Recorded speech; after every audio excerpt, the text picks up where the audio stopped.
regional sustainable development goals.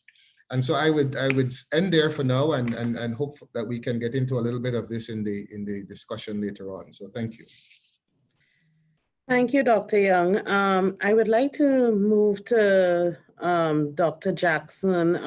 Ms. Riley, if I can crave your indulgence, please, because Dr. Jackson has to leave shortly for an emergency meeting, but I would really like to get the viewers to get an energy perspective, the renewable energy perspective. So may I ask your permission, ma'am?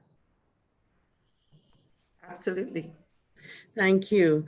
Over to you, Dr. Jackson. Thank you very much for that. Thank you very much, Liz, for your support on this matter. Just want to acknowledge the Right Honorable Alan Chastanet, Prime Minister of St. Lucia, and my distinguished panel. It's an honor to be a part of this discussion with you. I am very grateful to be a part of this discussion. Now, this topic is very topical, of course, and has shown us a lot about ourselves. It has told us, especially COVID-19, has really showed us that we have to work closer together and become more integrated. So I'm pleased to hear the Prime Minister mention particular initiatives that you like to see when you mention the Secret Service, but I think there's so much more within the region that we want to achieve in an integrated way to support our people. And so I want to just start by just speaking about 4 things relating to how we approach the energy portfolio within the region. The first thing is people. Our people are really our focus. And it's time for us to find a mechanism to transform our energy landscape that will make us more resilient and sustainable. Our people have really gone through a number of challenges over the last number of years, and COVID-19 has provided no different experience in terms of our countries going through serious economic challenges and understanding how are we going to recover and the strategies we are going to be recovering through those. You know, Colin mentioned some stuff, the Prime Minister himself mentioned, David had mentioned, so I'm glad that we are having these type of solution-driven discussions as we navigate the landscape. The second one is our policies. Now, our policies are going to will be linked with our legislative framework. We have to set the right policies in our energy portfolio that is linked to agriculture, that is linked to health, that is linked to security, that is linked to all infrastructure that we have been speaking about. And it's going to be important for us to have those policies being informed by empirical evidence. We are going to need to listen to our technocrats to guide our decisions. And I believe the region has the human capacity to do that. Our youth are definitely a part of that solution, and they have already started the work, even with this COVID crisis, how they're actually navigating, how they're actually attending schools, and how they're actually looking for solutions, because we're all going through this right now. No one is escaping this one. This one is obviously demonstrated globally, and we continue to navigate. So the third one after policy is establishing a plan. Now, we have been working on what we call an integrated resource and resilience plan. This plan is really to look at our electricity sector and some of the things that we will need to put into the sector to make it more adaptive and to mitigate climate change. Now, the Prime Minister had mentioned about mitigation and how some of these things that we may do might not put any economic value, but is a necessary good to support our survival in what we call the deep waters. But in an integrated resource and resilience plan, what we're looking for is not least cost. We're looking for least regret. We recognize that when a hurricane comes, or even a public health issue like COVID-19, what are some of the things that we can see happening? Even for COVID-19, we have seen the consumption profile change. We have seen more consumption taking place at the residential level because more persons are at home. We have seen industries having less consumption because industries like hotels, commercial aspects have to close. The utilities will have to manage those systems differently, given the changes in our consumption patterns.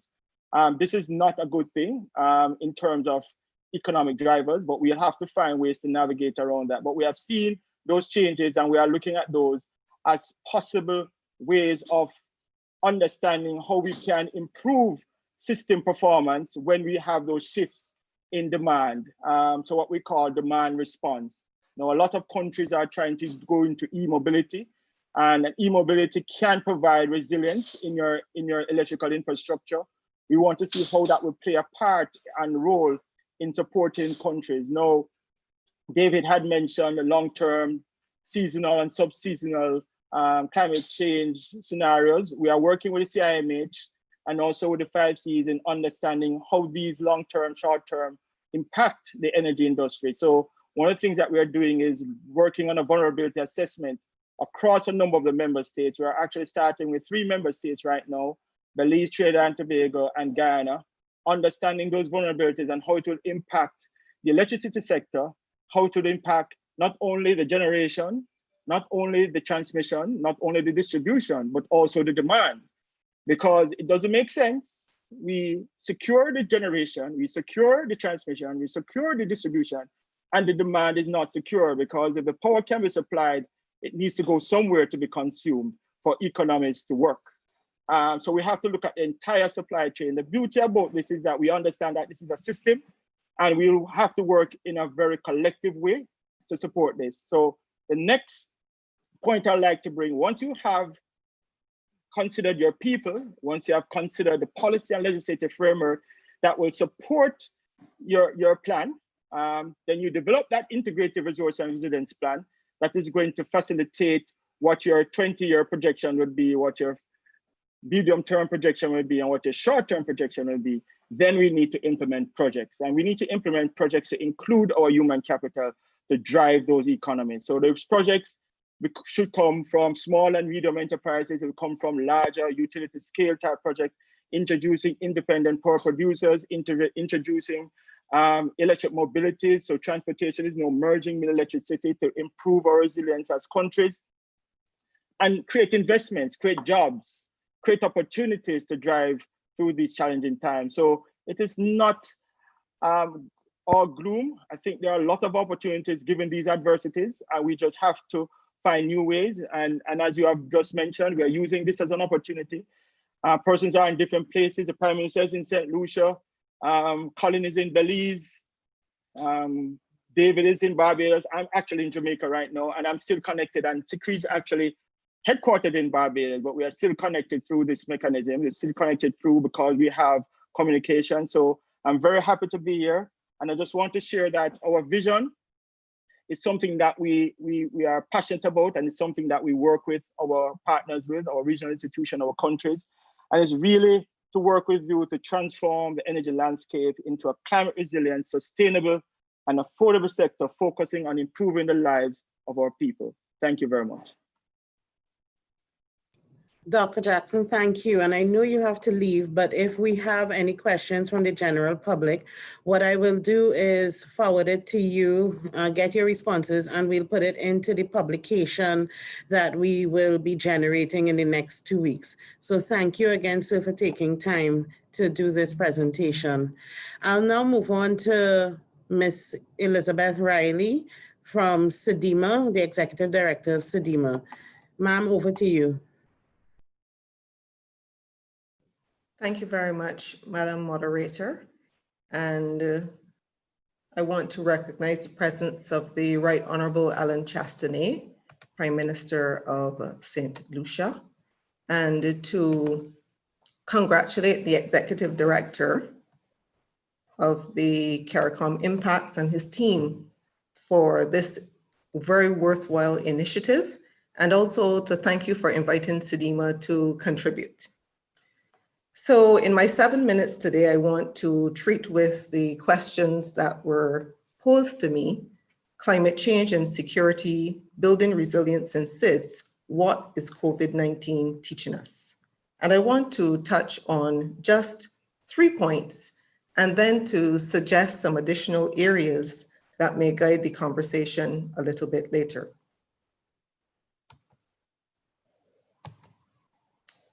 Okay. Okay, I seem to have a challenge with the screen. One moment.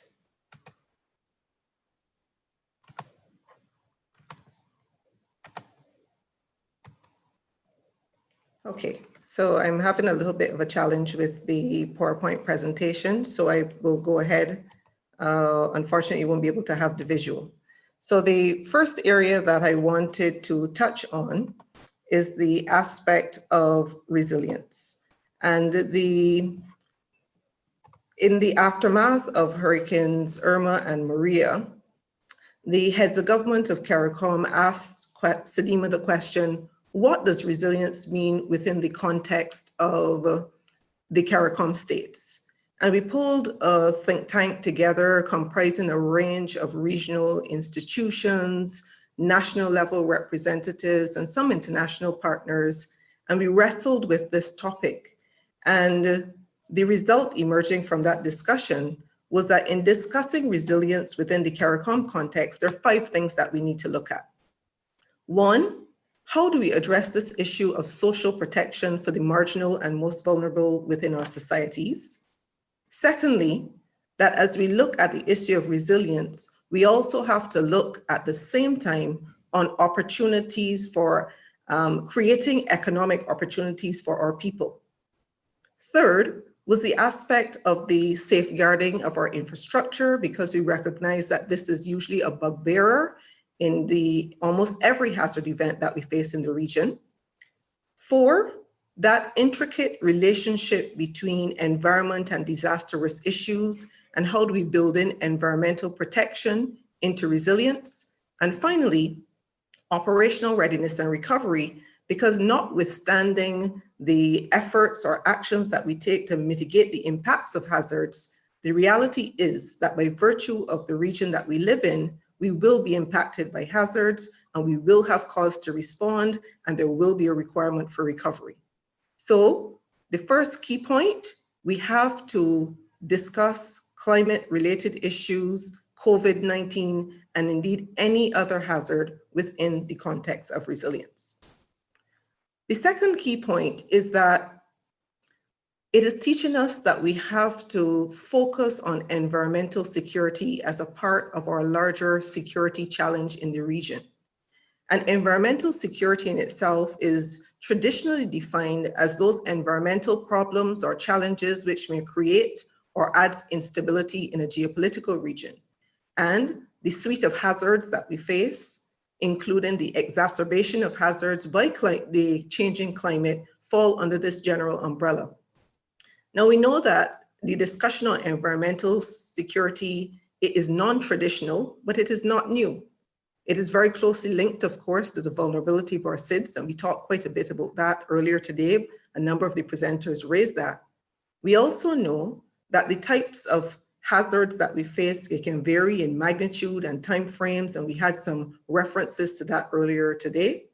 We are also seeing very clearly the transboundary and transnational nature of these hazards. And finally, when we discuss environmental security issues, we are also required to bring to the table a diversity of actors, which include our security forces, and it does require us to undertake a very comprehensive management of how we address this aspect of the bigger security challenge.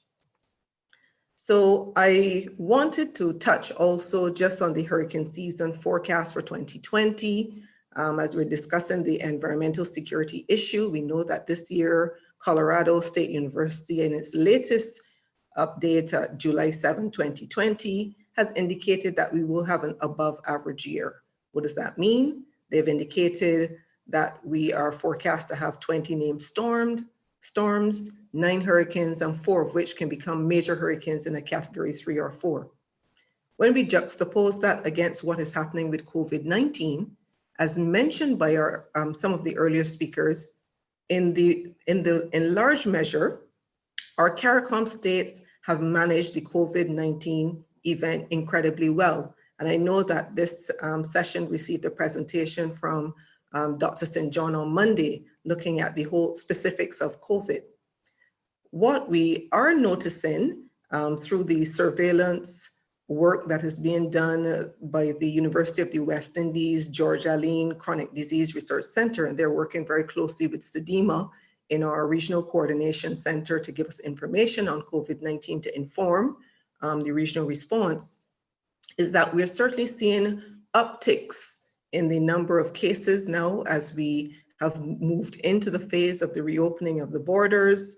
And certainly it will be very important for us to manage this particular phase of the COVID-19 pandemic to ensure that we continue to safeguard the Caribbean populations.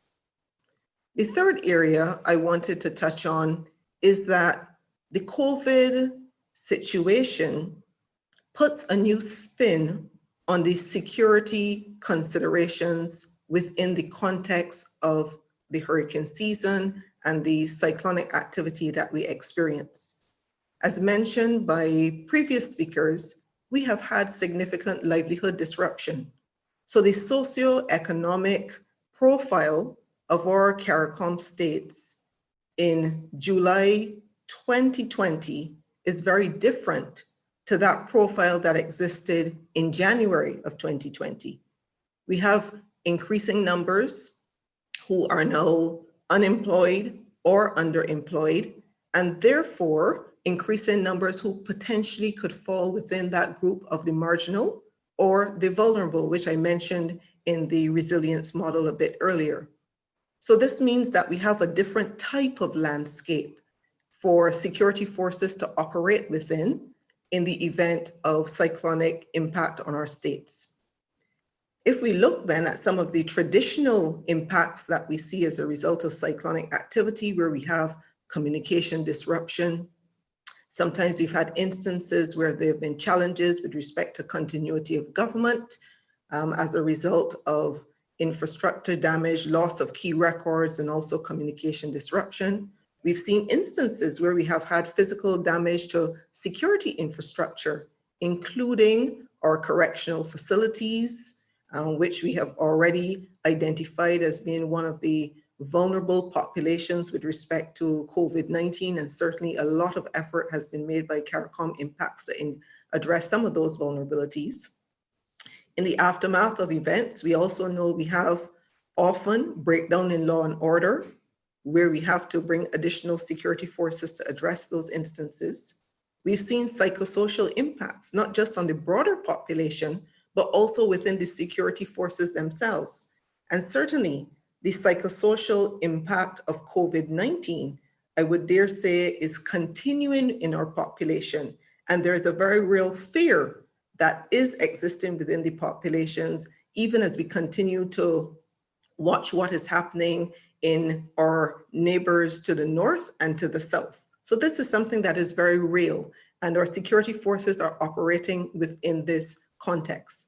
I also wanted to specifically mention that for some of our CARICOM jurisdictions, the issue of migrant populations and also the potential for displacement of populations provides another specific dynamic that has to be managed with care from a security perspective.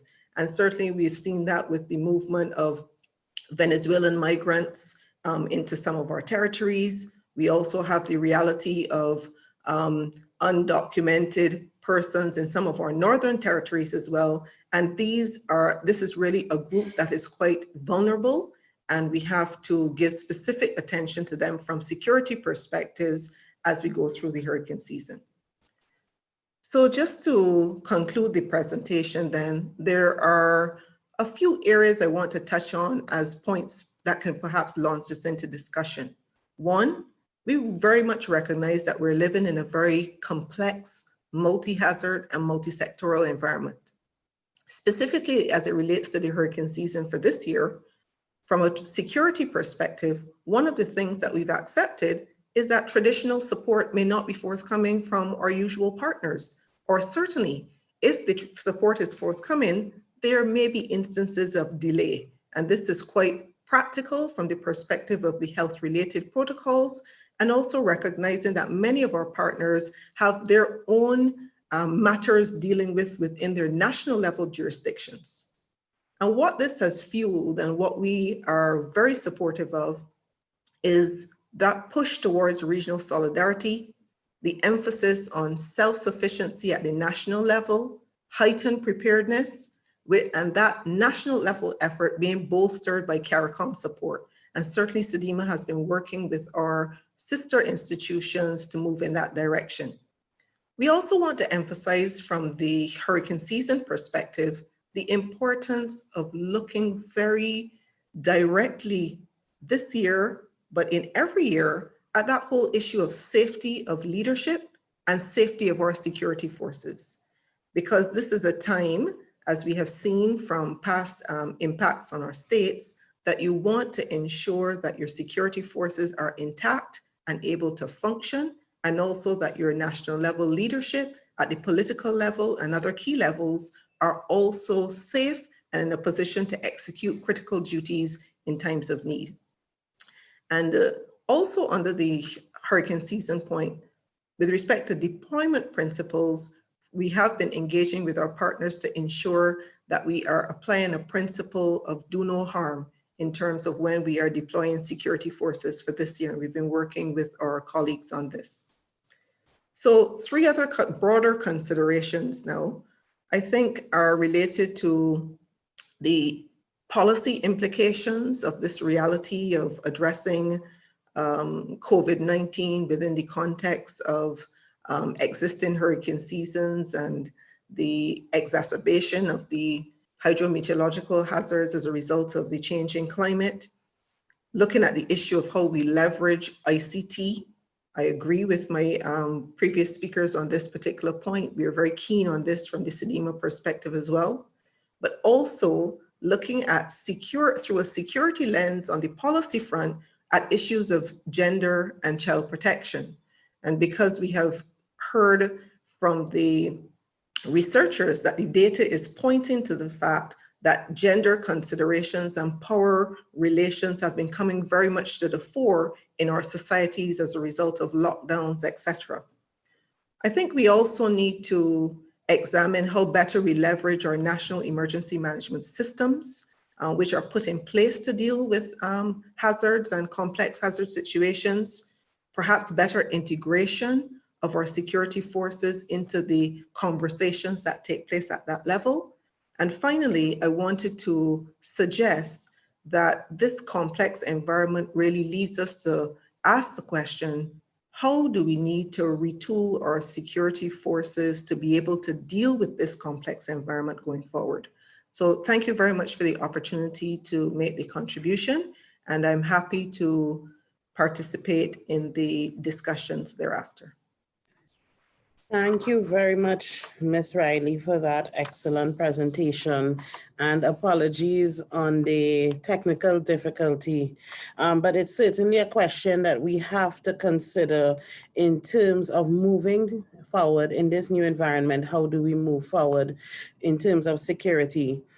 Without further delay, I'll now move to Mr. Barton Clark, who is the Executive Director of CARDI.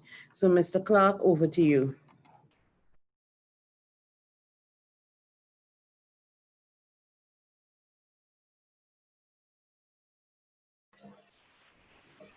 Mr. Clark?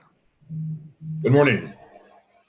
Right Honorable Prime Minister of St. Lucia, colleagues, participants, thanks for the opportunity to be able to share a little discourse on the issues related to food security, climate change in the era of COVID-19.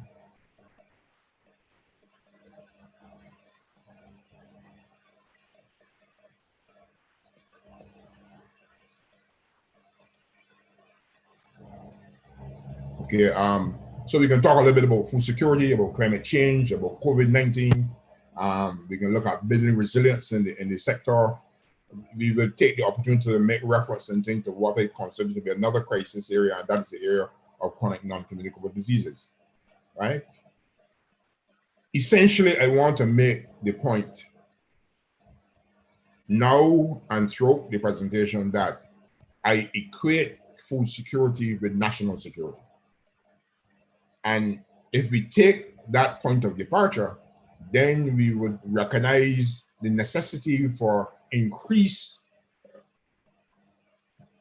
resonance between those two areas and increase planning and strategy as it relates to this matter. I mean, in terms of food security, we make reference to food availability, food access, food utilization, and the stability of food supply, all of which I think have security implications. In that regard, the threats to food security, we know COVID-19 represents a threat. Climate change certainly represents a threat.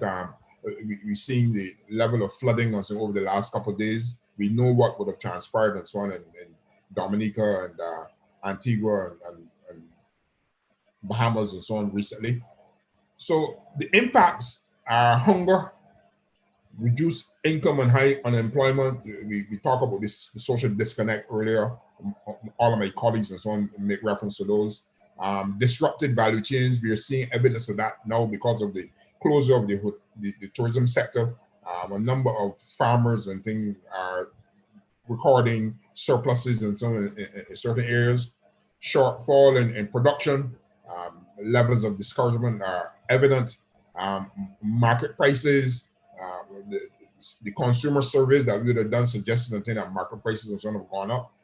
Inability to access a range of food in turn to ensure a balanced diet. And then, of course, there are the security issues of conflict. The Prime Minister made reference to some land conflicts this morning in St. Lucia. We have to put pre-deal larceny on the table because COVID-19 did not arrest pre-deal larceny because I suspect the thieves don't require to wear masks in order to be able to steal your crops in the middle of the night. The issue of immigration that was alluded to by Elizabeth very, very strongly. Then there's a matter of food fraud, whether it be a farmer putting stones in the bag amongst the potatoes, or whether it be mislabeled stuff, which is occurring at the global level. We cannot ignore the issues of food fraud. And then, of course, there are the issues of bioterrorism and the issues related to the drug trade, where, very recently and so on, we heard about the importation of coffee beans laden and things with cocaine. So that's how we need to kind of structure and integrate these matters. And then the traditional areas of agriculture, health, and food safety. It certainly becomes a security issue where we facilitate trade in products which say may be over inundated and with pesticides, or which might have certain pests and diseases which threaten our environmental security, which threaten our biosafety, and which threaten our flora and fauna. So in terms of climate change, which has been pretty well covered, it really calls for us to look at the kind of risk management strategies in order to be able to flatten the curve. And this certainly applies not only to the issues of COVID, but to the issues of security, as well as to the issue of food security. So when we capture the essence of some of what has happened as a consequence of COVID-19, shortfall in agriculture and fisheries production, some labor shortage challenges. So I know that the Conference of Heads of Government and the CARICOM Secretary are looking at the issues around the free movement of labor to help facilitate. Because if we're talking about major investments in Belize and Ghana and Suriname to help treat with the issues of food security and food sovereignty in the Caribbean, then we need to look at the issues and so on of labor. The issue of storage, the farmers in Jamaica, in Barbados, because of the excess poultry, are challenged in respect of things. So that suggests that storage needs to be have some attention relative to be able to preserve our food security. The more respondents speak about issues, household issues, and food security issues. By and large, the Caribbean countries have implemented various measures and things to assist and boost local agriculture production. Everybody's producing more. Even we've been able to encourage the householders to produce more. However, we still have the issue of tackling some of the big items and so on, which we import, because we import nearly 500 million US dollars worth of food and thing across the region. So while something we are be able to deal with the vegetables and whatever in the backyard, we still have to treat and thing with the big issues like corn and soybean and sugar and rice and whatever, which dominate and thing our imports. And we have to align climate action to institute certain mitigation and adaptation measures in the agricultural sector in order to be able to address some of these issues. By reference, Hurricane Dorian, $13 million worth in damage and thing in the Bahamas, and climate change and food security, the climate change hazards such as droughts, there's flooding that is taking place and thing as we speak in the Southern Caribbean over the last couple of days and in Northern Caribbean currently as a relation to the current storm that is in the place. And we've seen changes in consumption patterns. Of course, that is related to the availability. And we know that in our disaster planning issues around food, that there's significant emphasis on canned, non-perishable stuff, which brings certain, exacerbates certain chronic non-communicable issues. And therefore, part of our strategy has to be how do we supply increased levels of root crops rather than having to rely upon imported canned stuff inundated with sugar and salt and other issues. What is CARICOM's role?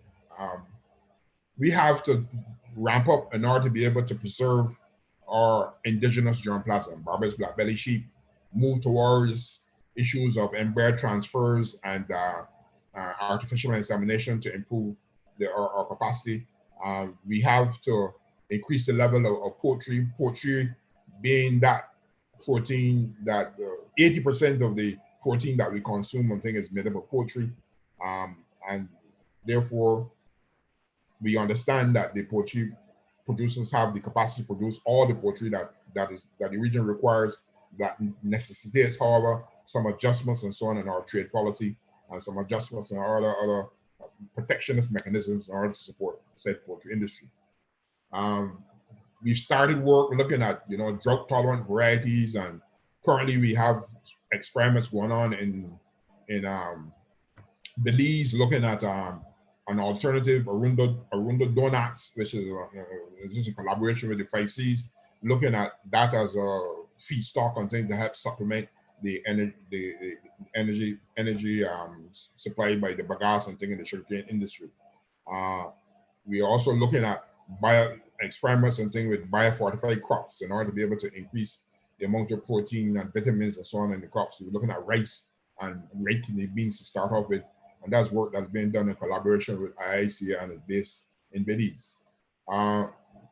Same time in St. Kitts, we are doing some work with, we've converted a container and we're using that as part of our response and thing to the hurricanes, that we believe if we tie down the containers, we've outfitted the containers with irrigation and with lighting, and we are successfully producing a number of the green leafy crops.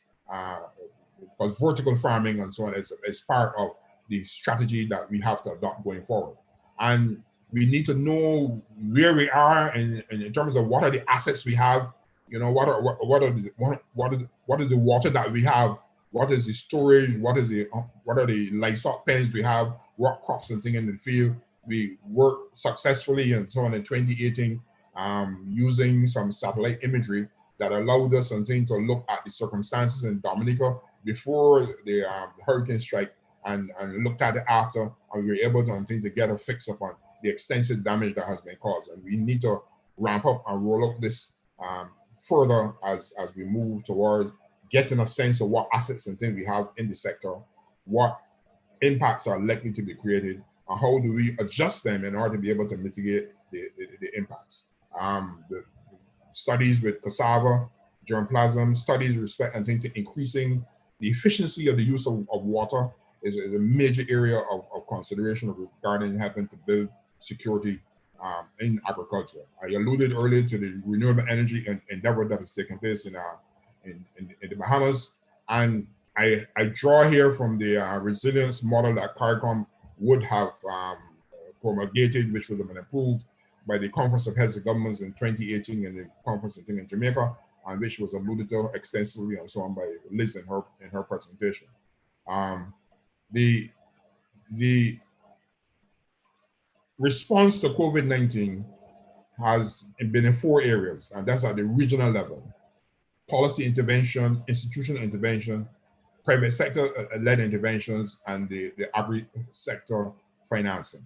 Our role in that regard, I think, is providing R&D, but non-traditional R&D, not only looking at development of a new variety of cassava or window donuts, but also looking at preparation of investment profiles, because it's been signaled clearly to us and so on from the private sector, who have been engaged by the heads of government to pursue the policy of 25% reduction in the CARICOM's food import bill by 2025. And they're saying, listen, you need to show me the money. And consequently, we have to have some shifts so that we're not only looking at the biological elements and things of success, but we also need to look at investment profiles and having to build business cases to encourage the private sector and to invest and to go forward. So we're talking about, some of the stuff that we're currently doing in collaboration with the ministries of agriculture, St. Vincent, Jamaica. We've invested in a seed storage facility in Jamaica, up at Boodles, to help preserve some of the Caribbean's germplasm. We've invested in a tissue culture laboratory both in Jamaica as well as in St. Vincent to help multiply and produce and distribute said germplasm and things to help build resilience in the agricultural sector. Data, the use of ICTs, knowledge management and resource mobilization, the big data and the use of ICTs and so on have been grounded in all the other presentations. Knowledge management, getting the information out to the people in a more succinct way, and everybody now has a smartphone, and we need to utilize that. And that is what is happening. In fact, as we speak today, there's a seminar going on at CARDI looking at how do we manage and how do we provide information to the farming community. Like I said, chronic non-communicable diseases is, to my mind, an equal area. We can't go forward in the issues of food security. COVID-19, we've seen the mitigating aspects of, or the impacts of chronic non-communicable diseases on COVID-19. We've seen it with respect to issues of productivity. We've seen it in respect to what kinds of response are required from the agricultural sector. And I think that's very important that we flag this as an area of equal importance and parallel importance that has to be addressed as we move forward. So that's some of the work that we would have done where we've done work in St. Vincent, in St. Lucia, in Trinidad with infusing flour and cassava and sweet potato, etc., into breads. Hopefully, and so on, we will ultimately reach a stage where we can help address the reduction in the gluten content and also help increase the consumption of these high level complex carbohydrate foods to help reduce the impact of the chronic non-communicable diseases.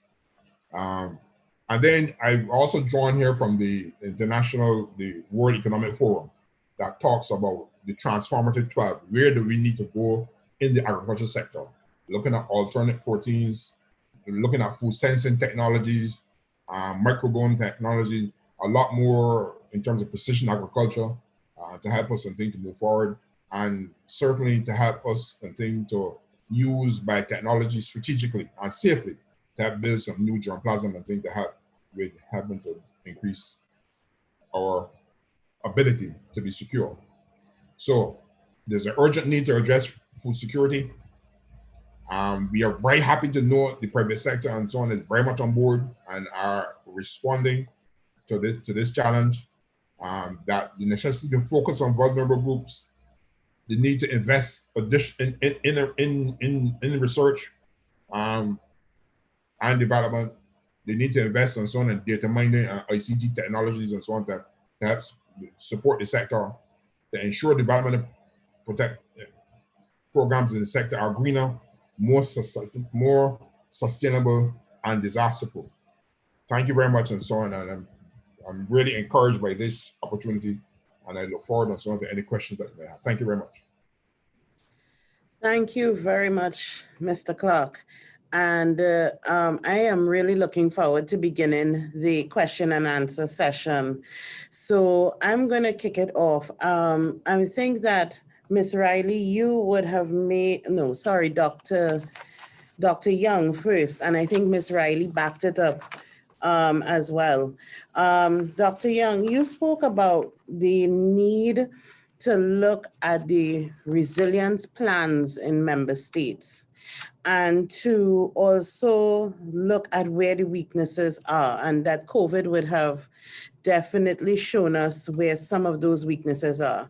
I know in the security sector, we have been speaking to the fact that when we look at the threats that exist or the risk that we are potentially seeing that may turn into threats,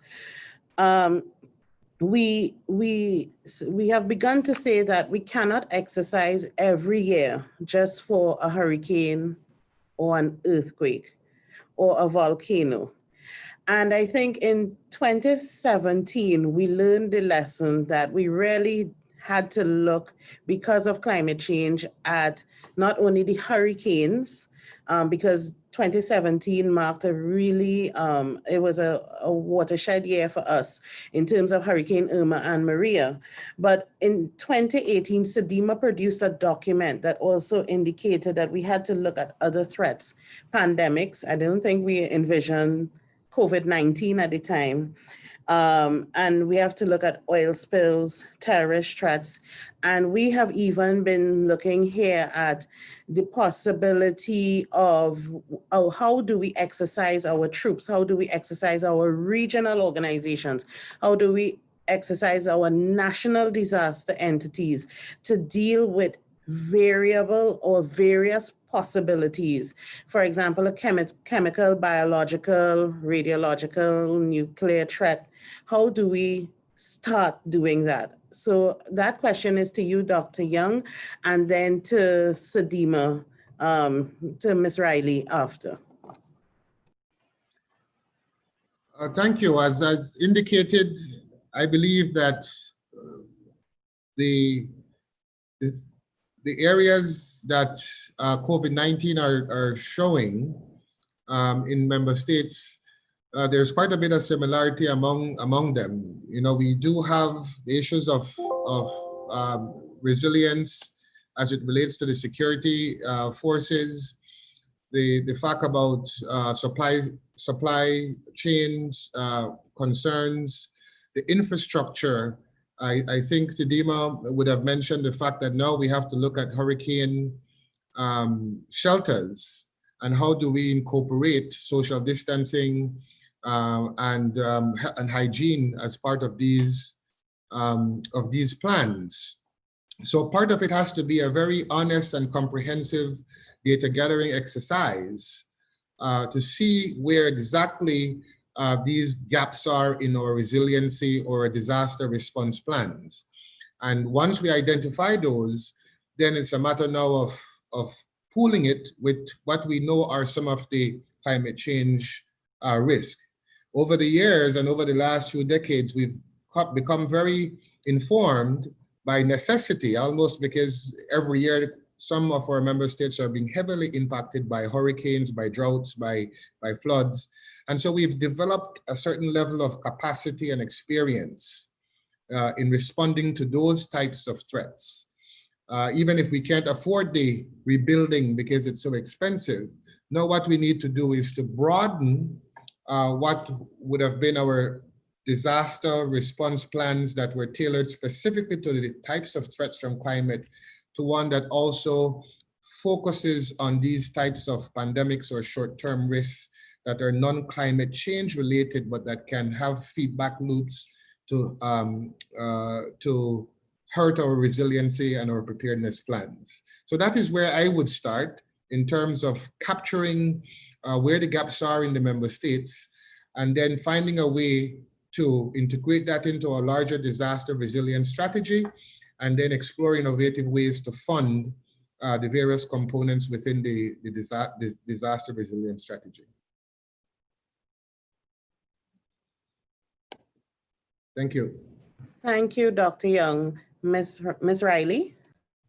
Thank you very much, Madam Moderator, for the question. And I want to pick up from where Dr. Young left off.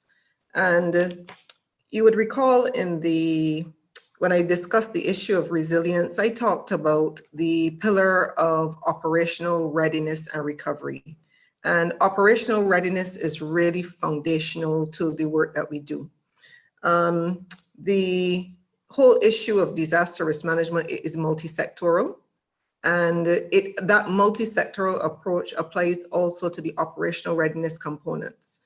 So we have within our system areas where we encourage our participating states, and we also do it at the regional level, to look at the whole issue of scenario planning. And scenario planning needs to apply for the multiplicity of hazards that we experience at the national level and those that can impact at the regional level. So all of our countries, for example, have national emergency management plans. And we encourage our states also to look at specialized annexes of those plans, which treat with particular hazards. So in the lead up to COVID-19, for example, a number of our states would have had in place influenza plans. And those, in fact, formed a very good basis for adaptation to address the issue of COVID-19 and brought to bear the national level system. I wanted also to mention that on the exercising side, many of our states also have exercise programs. It's a part of their multi-year country work programs. They undertake them on an annual basis, and the types of exercises to be undertaken, they vary. So you can go from a tabletop, which is not particularly costly, and it's a good place to start, where you work through the scenario with your partners around the table, all the way up to the much more expensive full-scale exercises. And at the regional level, we have been executing since last year our own homegrown exercise called Exercise Synergy. And in fact, ironically, last year we had planned with CARFA to undertake Exercise Synergy with a focus on pandemic. And as it turns out, this is what played out for 2020. Thank you, Ms. Riley.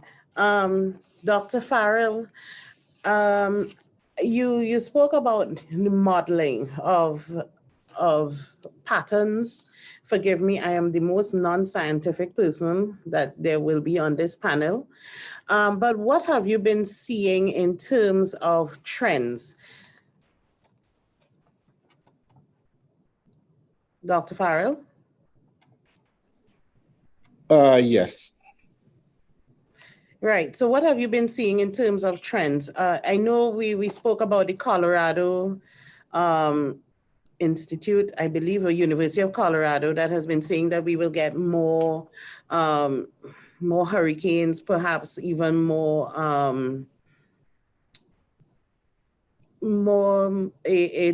difficult season for us this year. But we've also been talking about droughts. We know that some countries have difficulty in capturing water in their dams or their facilities. Can you give us a little more insight into this? What are we to expect in the near future? Certainly. Am I being heard? Sorry, You're being heard perfectly. Okay, thanks.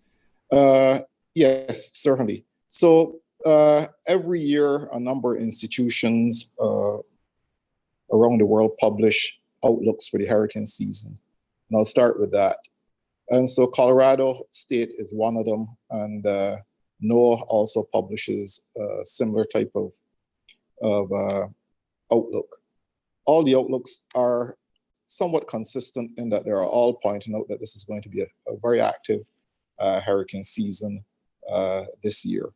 And what we're seeing is that active hurricane season. In fact, what we're seeing is a probably even more active season this early in the year than originally anticipated. So what we're seeing is, in some cases, persons, countries may be caught off guard by the early start of the hurricane season. and that would be certainly no surprise for once we start to look into it. And so we recognize that not every season is going to be like this season. That's the first thing that we have to recognize. And that even though, as we go through climate change, we're going to be this period of, well, I shouldn't say a period of climate change, because we sometimes talk about 2100 as though it's a magical date at which things will stop. But as the climate changes in the long term, we are going to see more disruptions to the traditional hurricane season. We are going to see more significant events than previous years. And this is something that we have to prepare for as we go forward. One of the things that I would just like to touch on here is that at times we are also seeing with technology and so on, the propagation of misinformation at times related to tropical storms and so on. And I would like to take this opportunity to urge persons to pay attention to the experts. And those are your national meteorological services that provide the forecast for your particular country. The NHC forecast is informed by the national information coming from the National Meteorological and Hydrological Services. So it's critical that persons pay attention to the requisite authority. Now, in terms of the more on the climate side, what we are seeing is increasing swings in seasonal variability. In fact, if we look at from last year to this year, we are seeing drought, significant drought, significant deficits in rainfall. This is going to continue, unfortunately. In fact, some will argue that the significant deficits in rainfall started several years ago, which is actually the case in some jurisdictions. And so we are going to have to become increasingly aware that we are going to be living in a drier world in some parts of the Caribbean. And this is something that we have to plan for and adapt to. But by and large, the modeling and the models are providing reasonable results in terms of what we are seeing to date. What we should avoid looking at is the precise numbers, because at times there is uncertainty in the models. And so we have to look not just at the precise numbers or the exact numbers that are coming out of the models, but we also have to look at the uncertainty around those numbers. And that is something that some people are not necessarily focused on. And so I would urge that when looking at the models, that people look at the uncertainty within the models to help guide their decision-making and planning activities. At the regional level, the region is increasingly using numerical models to help support its activities. And for this to happen and for the models to be more tailored to the regional situation to provide useful information for the region, there has to be an increase in capacity in the region to conduct modeling. One is the human capacity, but also the technology, the computational platforms on which to build models. But on top of that, one also has to increase also the observational platforms, because these provide a way for one, verifying the model outcomes, but also the initial and boundary values that are required to run and drive the models. And so this, to me, represents the whole issue of making sure that the infrastructure that we put in to the observation platforms is sustained. And two, that it feeds into modeling platforms and decision-making platforms. And I think that is critical. So I think that from a modeling point of view, the region is going in the right direction, albeit not as fast as it should. But I think there are positive signs in the upcoming scientists that we can accelerate this as well. And I just want to mention the Eureka project that occurred off the coast of Barbados and the Eastern Caribbean in general. Provided a lot of data and a lot of new ideas in terms of how to improve weather and climate modeling, not just in this region, but at the global level. Thanks. Thank you so much, Dr. Farrell. And I think there's something that you said there in terms of the significant deficits in rainfall that I'm going to turn over to the person that seems to be the most popular man on the panel in terms of questions, Mr. Clark. Mr. Clark, I've had several questions for you today, but I'll ask the first. I think Dr. Farrell's comment gave us a very good segue into how is the agricultural sector and how is CARDI dealing with the climate change? We see the effects of climate change. So for example, where he stated that there are some member states or some jurisdictions in this region that are facing significant deficits in rainfall, how are we adapting in the agricultural sector to that? Okay, thank you very much. There are two fronts of activities. One is to do with ongoing work to identify drought-tolerant varieties of some of the traditional vegetables so that we can make them available to the farmer so that the farmer is able to respond and think to the reduction in the amount of water that is available. The second area is to deal with studies to define very precisely what is the water requirement. Globally, it is said that agriculture is the biggest user of water. We've done a significant body of work that allowed for the introduction and now the pervasive use of drip irrigation systems across the Caribbean. And that's some work that we would have done in collaboration with the USAID and Israel back in the 90s. So drip irrigation is now all pervasive.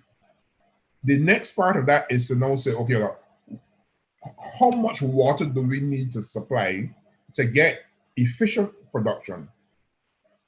Because we suspect that we may very well be using more water than we actually need. So I know some studies have been done with respect to hot pepper at Caribbean Institute of Meteorology and Hydrology. I know there are one or two other bits and pieces, but there needs to be a more comprehensive view. The other issue, related issue, is whilst the public sector and to some extent and so on the private sector has paid, and naturally so, a lot of attention to water for domestic consumption purposes, there is limited attention to water for agricultural purposes in the overall scenario planning on sample water. But we are encouraged because we know, for example, currently in Jamaica, where they were able to source some grant funds from the Caribbean Development Bank that was provided, I think, by DFID, and they've used it all of it, $170 million US for investment in irrigation infrastructure to help boost production and productivity across the region. David mentioned just now the matter of modeling, and he would also recall that we've started that kind of work with respect to drought modeling. We've actually done some collaborative work between the Caribbean Institute of Meteorology and Hydrology, the climate change group out of Mona University and CARDI, and we have developed a model for predicting or helping to manage sweet potatoes in drought circumstances. That work is continuing. As we speak, we are doing field work and drought studies in Jamaica, in St. Vincent, in St. Lucia. We are looking at hot pepper, we're looking at sweet potatoes, we're looking at cassava. But more resources are required in order to be able to continue to expand that work so that we're in a better position to be able to respond to what clearly is going to be a reduction in the availability of water. So very, very key to be able to continue the research, recognize the research that has gone on already, to look at the issues of water use efficiency across different ecosystems and different crops to supply some additional resources and things to help us to do this far better and to incorporate water for agriculture within the frame of national and regional water planning. Thank you. Thank you very much, Mr. Clark. Honorable Prime Minister, if I may put you on the spot, but we do have a question from one of our viewers, and I think it is a pertinent question because you actually touched on it in your own speech this morning when you spoke to the fact that you would like to see a regional force. And I know you were speaking primarily from the perspective of the transnational organized crime. But the viewer here asked that he said that climate change will impact on the military and law enforcement agencies in many ways. And that came out in many of the presentations today. What, as a Prime Minister, would you like to see the security forces begin to prepare for in terms of whether it's maritime, whether it's the issue of overfishing? Where do you see some deficits that we may need to address in terms of climate change and security?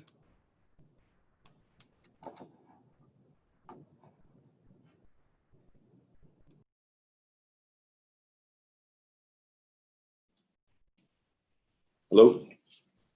Hearing you, sir. Can you just repeat that question if you don't mind, please?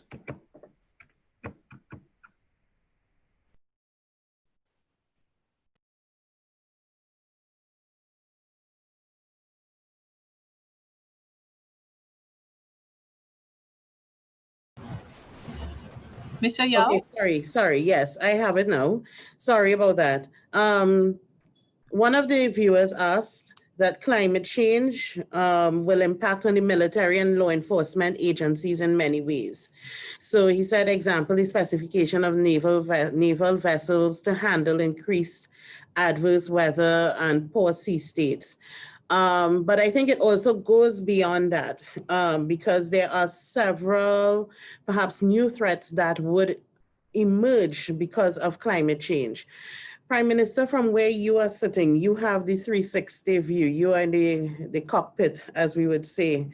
What would you like to see in terms of training, development, capacity development for our law enforcement agencies in as it relates to this topic of climate change and how it affects security?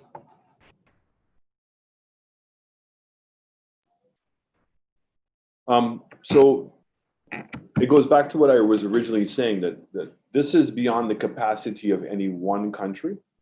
And both the pandemic as well as climate change are compelling us to now have a faster and deeper integration with each other. So let's just take climate change as an example.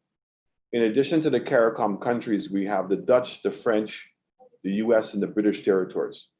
And so we knew that after the hurricanes, as an example, we saw that the Dutch were trying to facilitate Saint Martin from Curacao. We saw that the British were attempting to deal with the BVI and Anguilla from the UK.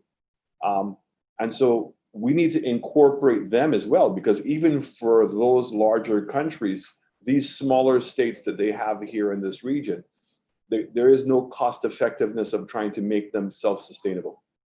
So having naval boats, having helicopters, having roll-on, roll-off equipment, and having easier access, it's better in fact we work collectively together, not just the CARICOM countries, but also these other dependent states, to create one singular force, one to deal with climate change and the impact of any kind of a natural disaster. And then secondly, now on a crime perspective, again, St. Lucia's proximity to Martinique, Dominica's proximity to Guadeloupe, Antigua's proximity, and St. Kitts' proximity to Saint Martin and BVI, that we're not independent of each other. We kept on saying that this is a very fragile ecosystem in this region. So when we had the impact of hurricanes in Dominica, in Barbuda, in St. Martin, US Virgin Islands, BVI, It was impacting the ability of cruise industry to have a successful itinerary in the southern part of the Caribbean. Solutions who were working now in those countries had to be repatriated back home, and they were not sending any monies back home. So we're all interdependent on each other. And so therefore, we have to look at this thing from a collective perspective. So both from a climate change, but even now from a security. If in fact you have problems in St. Lucia's capacity to be able to maintain and live up to the demands from a security perspective, if we fail, there's also going to be a failure in Martinique. There's going to be a failure in Dominica. And so we're all interconnected. Now, what I just don't understand is that that's so obvious. Why is it that we're still waiting? I mean, there was a discussion at the heads meeting in terms of this integration. Where is this fair to further integrate? And I keep on saying to everybody that by strengthening regional security, we're not taking away the competitiveness of Trinidad against St. Lucia or St. Lucia against Dominique or anybody else. What we're doing is strengthening the region's competitiveness on a global basis. And so security, education, healthcare, all these are things in which there needs to be deeper integration and sharing of cost and creating a higher standard for all of us in order to allow this region to be more competitive. So from where I sit, the pandemic, as well as climate change, have made it absolutely necessary that we have greater integration.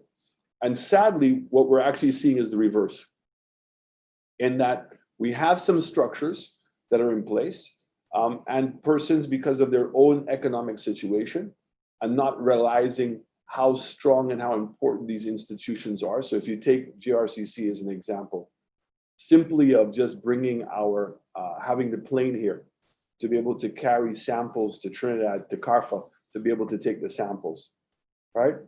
Where would we have been without that when all the other airports were closed?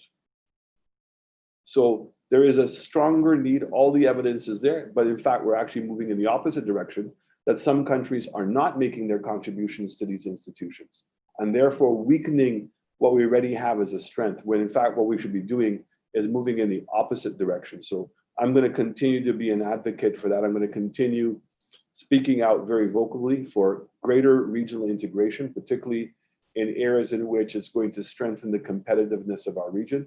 Security is a critical one, and certainly with what's taken place in Latin America, we better watch out, because the economic crisis is deepening over there. The situation in Venezuela is getting not better, but worse.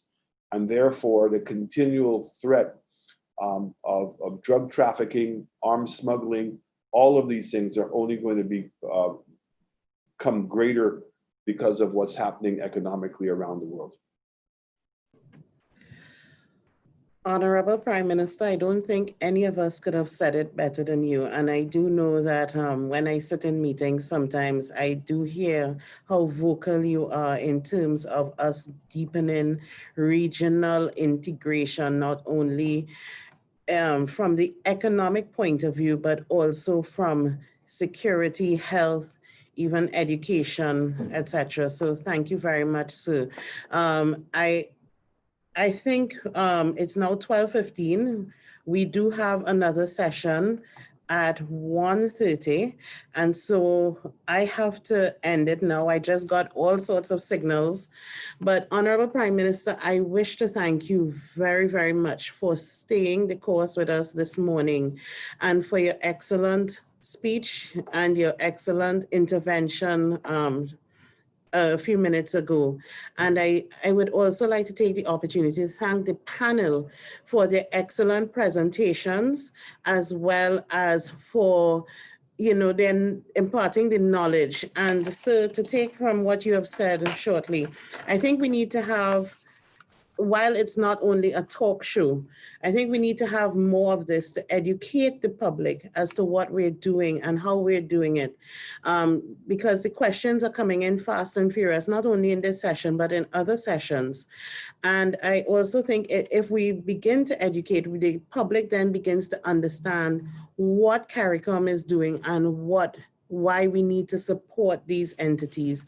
So, sir, thank you very much for being here. And I'd also like to thank the executive directors.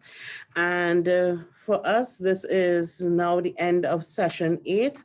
And we do look forward to you joining our other sessions. This afternoon, we're dealing with gender and crisis. So we're looking specifically at gender-based violence. Tomorrow, we're looking at the prisons, and also in the afternoon, we will be looking at maritime security. Executive directors, there are some more questions that are coming in, but unfortunately, time is against us. So I will email those questions to you, and we will include those, your answers in our publication, which will be posted on our conference website. So thank you again.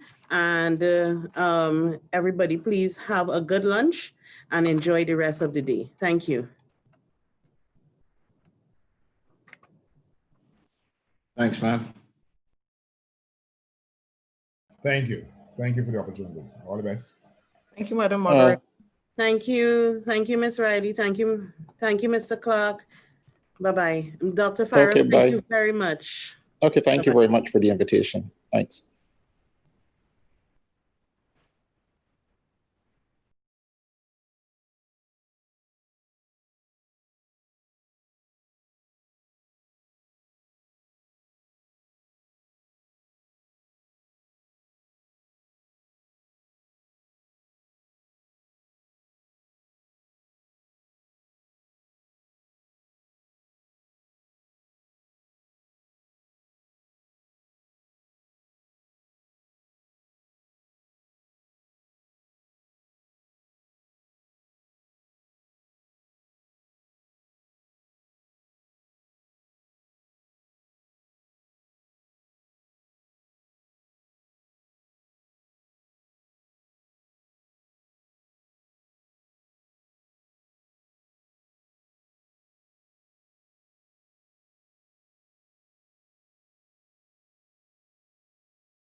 Can you hear me? Can you see me? We can't hear you speak if you're speaking. Can you?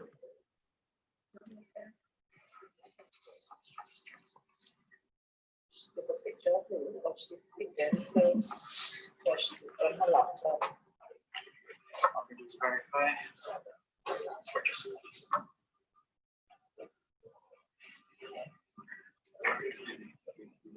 1 second. No, I'm not.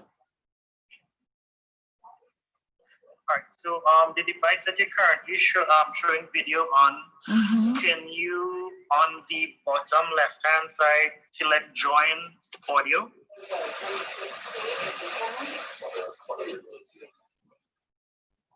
I think I did that already. We're not hearing you. Okay, I'm going to try something else.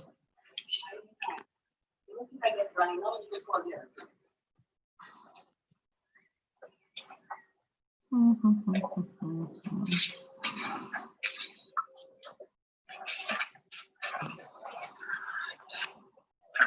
thinking that Can you hear me the best now? course of action would be to Can you hear me now? through the phone and then use video through the laptop this way.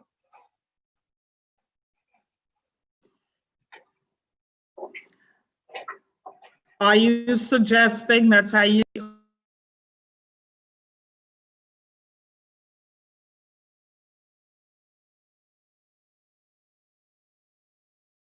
your laptop. Again, it should be on the bottom left-hand side of the Zoom window. There should be an option to join computer audio. Or join audio with computer, sorry. I think I did that. All right. Well, we can go ahead with this. Well, this should just work. give me a second. If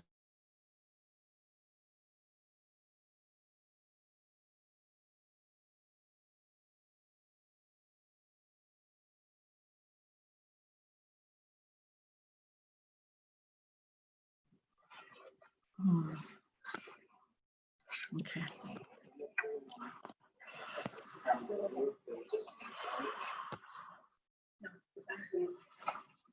I'm not seeing the presentation now.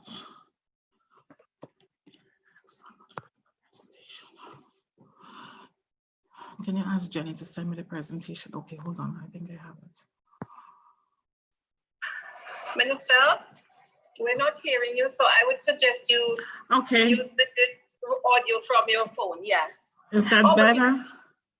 You can take off the video for your phone and Can you see me here? yes, we can. I'll find a lovely spot. Can you see me right here? Murphy's Law at work. Gorgeous. I just did All right, this. then. Thank you. One second. Ready? Kevin?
CARICOM states, the Dominican Republic and the United States, that we needed a joint approach to some of the security issues that we're facing in the Caribbean. So CBSI Connect was a way to promote law enforcement information sharing across the Caribbean region. CBSI Connect allows each institution to act independently with its own independent portal site, but CARICOM also states, replicate credentials the Dominican to a Republic shared and the United site States, where that we needed collaboration a joint and learning can approach take to some of place among the all security issues that participating we're facing institutions. in the Caribbean. Through the Caribbean Basin Security Initiative, so CBSI Connect was a way to regional promote law enforcement information sharing on across the Caribbean investigations. CBSI Connect allows each institution to act independently with its own independent portal site, all but member also states, replicate credentials the Dominican to a shared Republic and the United site States, where that we needed collaboration a joint and learning can approach take to some of place among the all security issues that we're facing institutions. in the Caribbean. Through the Caribbean Basin Security Initiative, so CBSI Connect was a way to regional promote law enforcement information sharing on agencies across have been using it. We have had an increase in enrollment of participants for courses. The knowledge that has been gained in the field, the knowledge that has been gained in the region can be shared, and that sharing and that collaboration is what makes this a very special asset moving forward for Caribbean law enforcement. CBSI Connect users can either view our trainings at the academies themselves that are installed conference centers, or they can even use it at their laptop, on their laptops at home. And I believe we now also have mobile capability, so it is truly a training system that's accessible anywhere. We have regular meetings with heads of academies. We meet regularly with agencies in the region. We get their input into courses and programs that are being offered on CBSI Connect. Trafficking in people, trafficking in drugs, trafficking in money transcends the participating institutions in the region and truly becomes regional problems. The sharing of information, shedding sunlight, sharing expertise is a very important tool in combating these issues.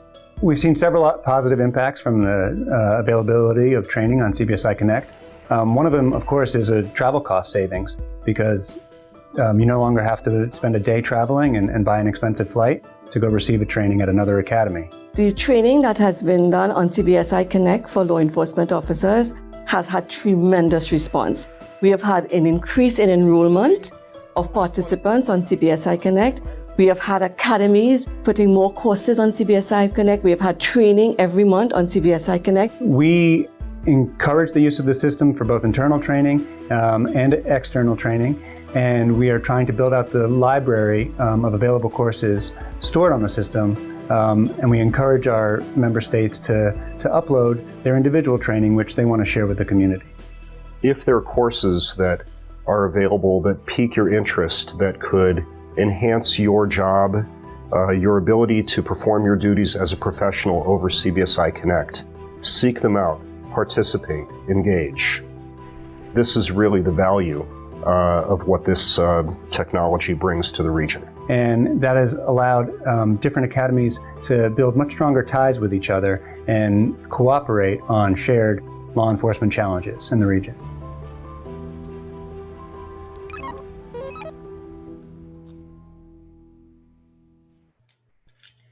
Dr. Gail Reigebert, Minister of Education, St. Lucia, Senator Paul Richards, Trinidad and Tobago, Ms.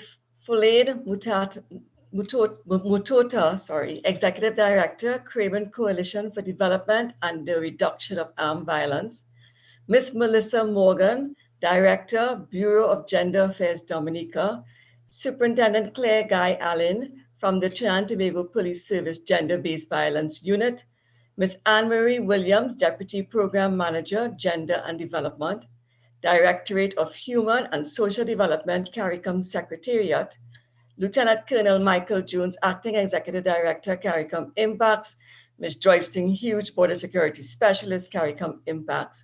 Good afternoon and welcome everyone to session 9 on crisis and gender-based violence. I am Suzanne C. Prasad, the Regional Training Advisor for CBSI Connect.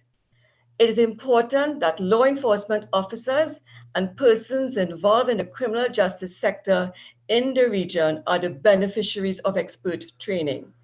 CBSI Connect is a virtual platform that has facilitated training for thousands of persons on a wide variety of topics that range from best policing techniques to stress management. The evaluation and feedback from the CBSI Connect training workshops is that our officers are more confident, competent, and capable to handle the challenges in fighting crime in our region.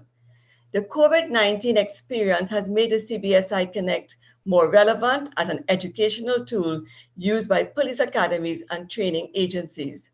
I am pleased to indicate that CBSI Connect is in the process of transition and will soon be fully managed and operated by CARICOM IMPACS. Lieutenant Colonel Michael Jones and his team at CARICOM IMPACS will be taking CBSI Connect to the next level. It is my pleasure to welcome Ms. Joyce Hughes, who will be giving opening remarks on behalf of Lieutenant Colonel Michael Jones, Acting Executive Director of CARICOM IMPACS. Thank you, Suzanne. Good afternoon, all, and welcome on behalf of the Executive Director of CARICOM IMPACS. We welcome you to this 9th session. During the second panel discussion on policing in time of a pandemic, lessons learned, held on Monday of this week, the panel reported that there was a drastic rise in domestic violence, and this is shown in police reports made especially during the period of the lockdown. In May 2020, the World Health Organization also reported that there was a drastic rise in domestic violence and urged national authorities to keep health and social services running to help protect the vulnerable. United Nations Women also reported that there is a worldwide rise in intimate partners violence and family violence deeply rooted in gender norms and triggered by the COVID-19 crisis. CARICOM IMPACS hosted a training session on stress management for optimal performance for law enforcement officers held on CBSI Connect earlier this month and facilitated by Dr. Khan, clinical psychologist, University of the West Indies COVID-19 Task Force.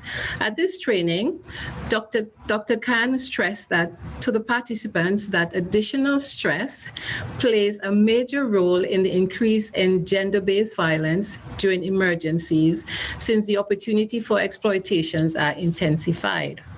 The lockdown measures implemented in many countries resulted in the victims being in proximity with their perpetrators, who are usually family members, friends, or neighbors. Also, the lack of support networks where persons are not able to report cases of violence due to the decrease in services. Our distinguished panel will discuss the crisis and gender-based violence and will cover areas such as what do we know about sexual and gender-based violence in a crisis and pandemic setting? How has the COVID-19 pandemic affected the exposure of females to violence?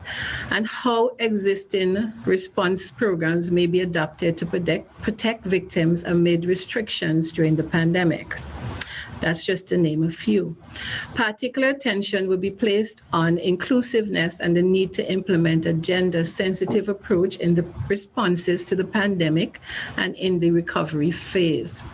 Our esteemed moderator for today is Faladi Mutata, founder and current executive director of the Women's Institute for Alternative Development, and also coordinator of the Caribbean Coalition for Development and the Reduction of Armed Violence. Winard's pioneering work on gender, peace, and security in the Caribbean is recognized regionally and internationally due to its innovative approach to alliance building with CARICOM governments and NGOs for collaborative planning. Sidi Rav leads the Caribbean civil society advocacy to reduce and prevent the illicit proliferation and misuse of small arms and light weapons. Sidi Rav led the regional civil society campaign to successfully lobby CARICOM member states to champion the negotiation of a robust arms treaty in the United States in 2013. It is now my pleasure to welcome our moderator, Ms. Mutota, to commence this session.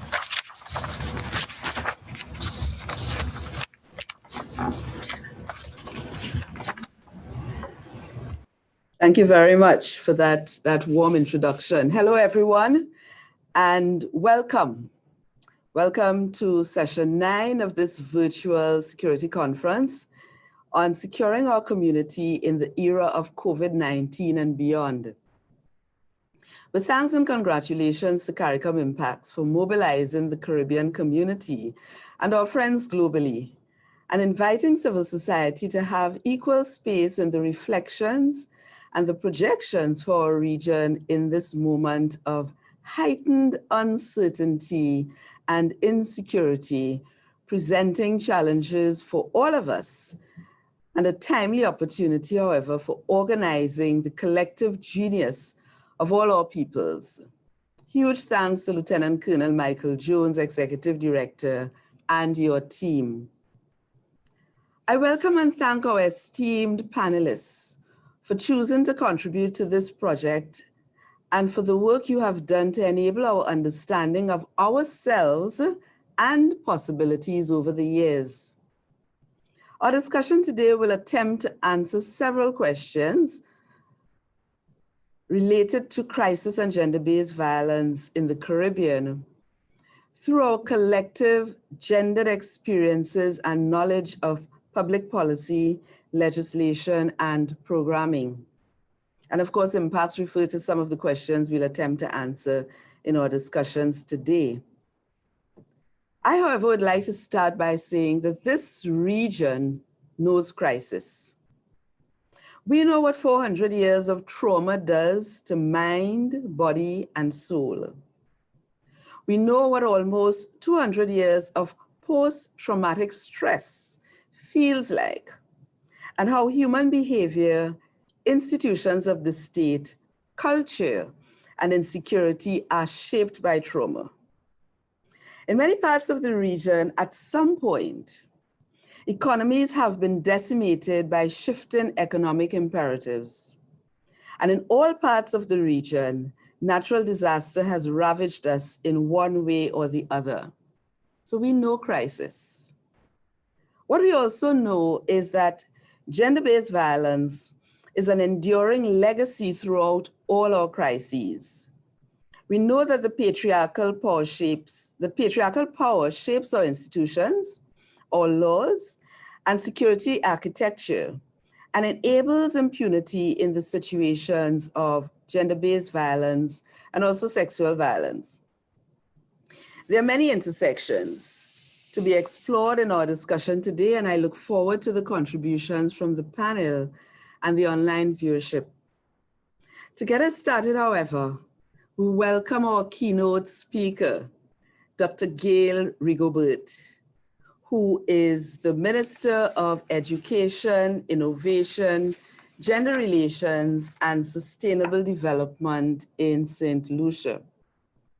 Following the keynote address, each panelist will deliver an opening statement, and I'll follow up with a few questions before getting to the online viewers so that you too can become involved.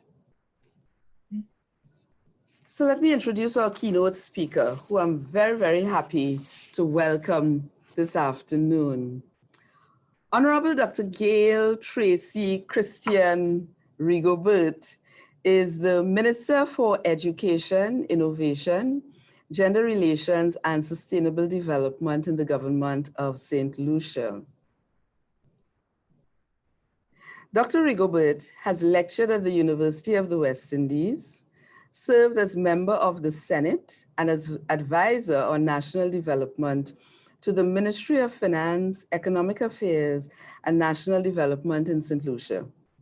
Dr. Rigobert made history by becoming the youngest and first female leader of the opposition in St. Lucia on February 1st, 2014, following the success of her party, the United Workers' Party. Dr. Rigobert holds a first degree in government with first-class honors from the University of the West Indies, St. Augustine in Trinidad and Tobago.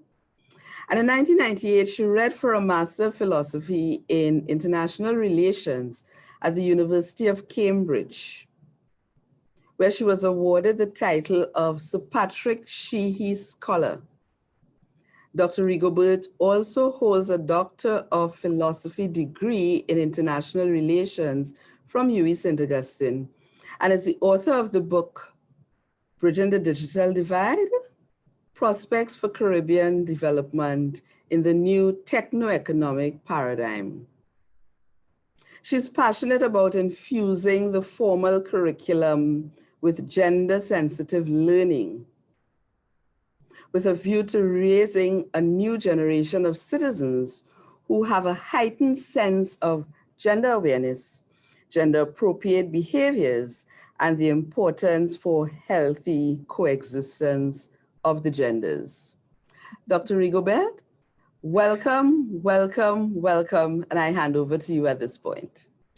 Thank you, Madam Moderator, Excellencies, co-panelists, fellow ministers of government, specially invited guests, viewers, good afternoon. One of the most insidious, life-threatening manifestations of gender inequality and a critical risk to citizen security is sexual and gender-based violence or gender-based violence. Gender-based violence manifests as intimate partner violence, domestic violence, sexual violence against women, rape, sexual assault, and sexual harassment. While everyone is at risk of gender-based violence, research indicates that women and girls are the overwhelming majority of victims.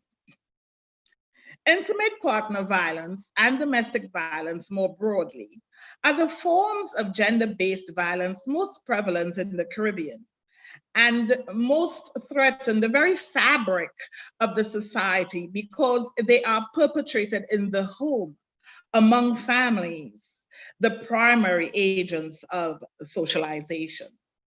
Like the other forms of gender-based violence, women and children are disproportionately identified as victims. The overwhelming majority of perpetrators are men.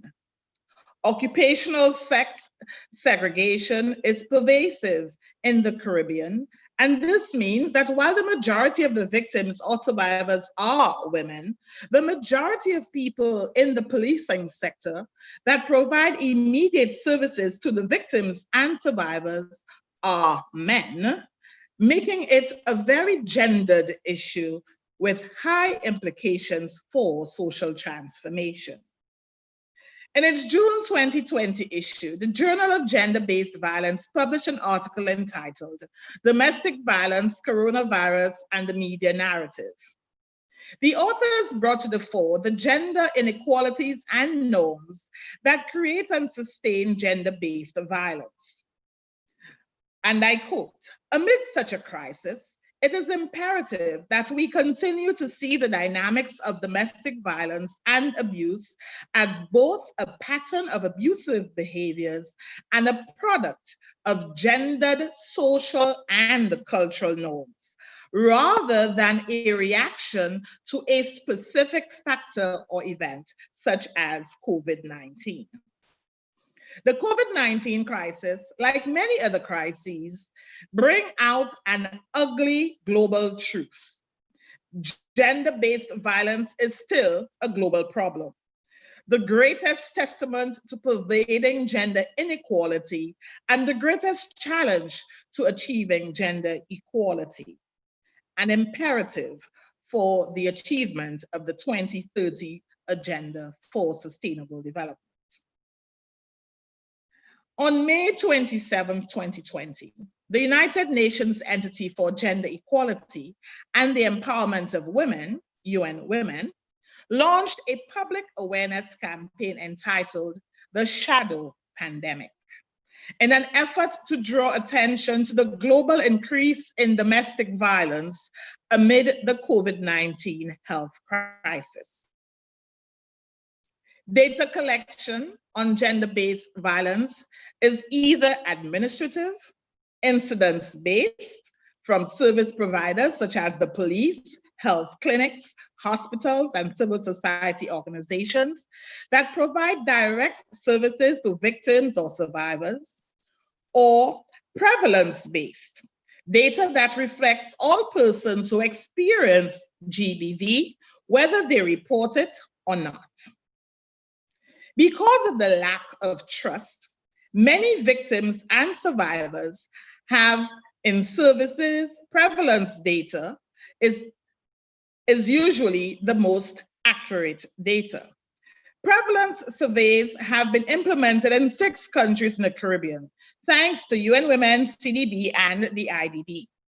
Data is still being captured for ongoing COVID impacts assessments to garner a full understanding of how gender-based violence has played out during the COVID crisis.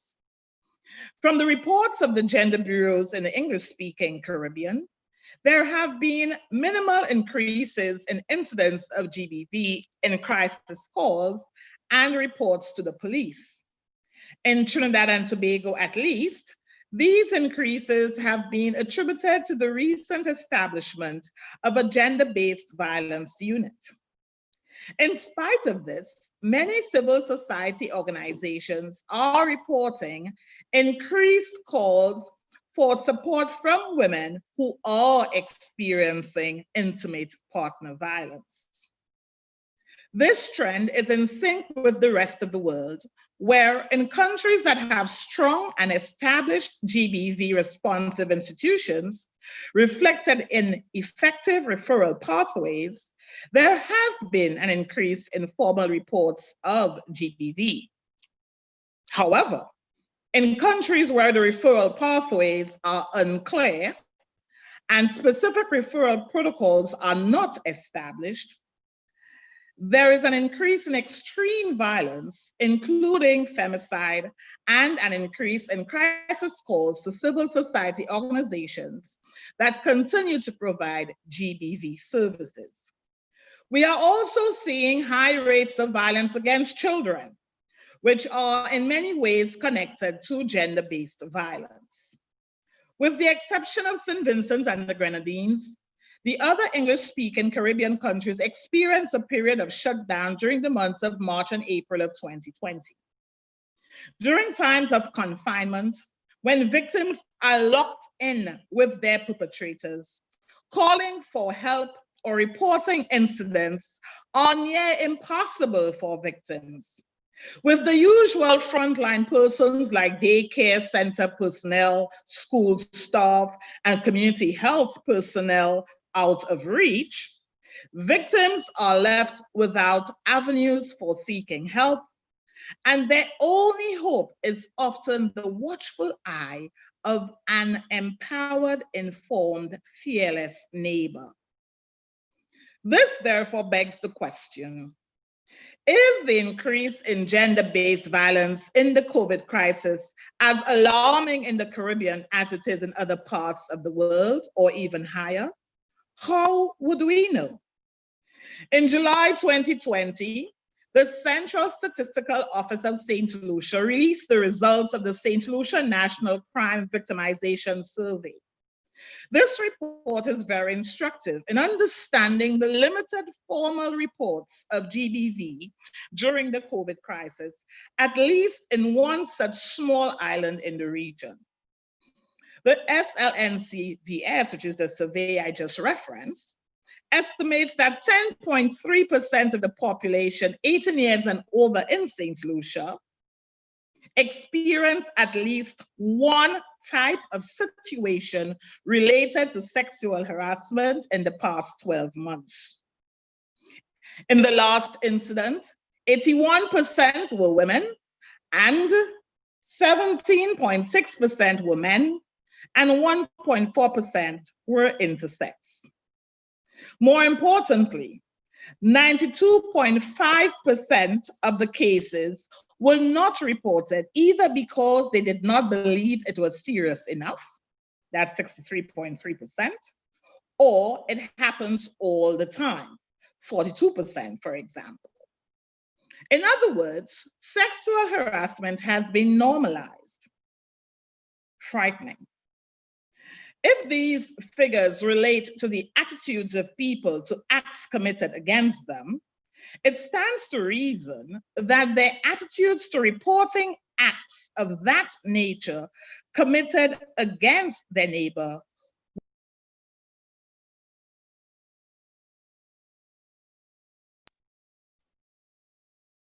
with the highly documented challenges faced by the region of limited access to information, quantity, and quality of services, and justice for gender-based violence, the slight increases in formal reports of domestic violence during the COVID crisis may not be an accurate reflection, and the reality may in fact be much more alarming.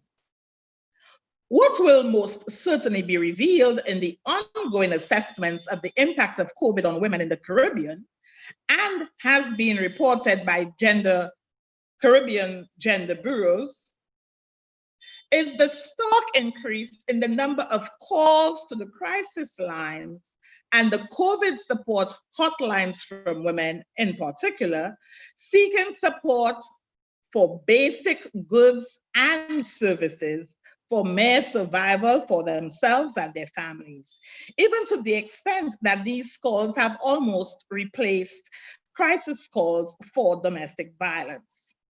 The economic fallout created by COVID-19 has increased the risk for gender-based violence exponentially in the region, in a region where poverty has a feminine face. Alarmingly, the extent of need seems to overshadow the experience of violence, even increased violence, which also has a significant economic cost to our already heavily indebted countries. If this picture seems scary, scary it is indeed.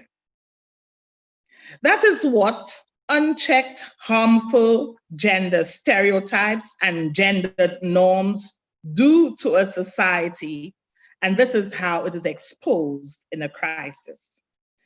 The COVID pandemic has laid bare a crisis that had already been at the point of explosion for a while in our region and other parts of the world. But acknowledged, despite the many international and regional efforts at bringing it to the fore.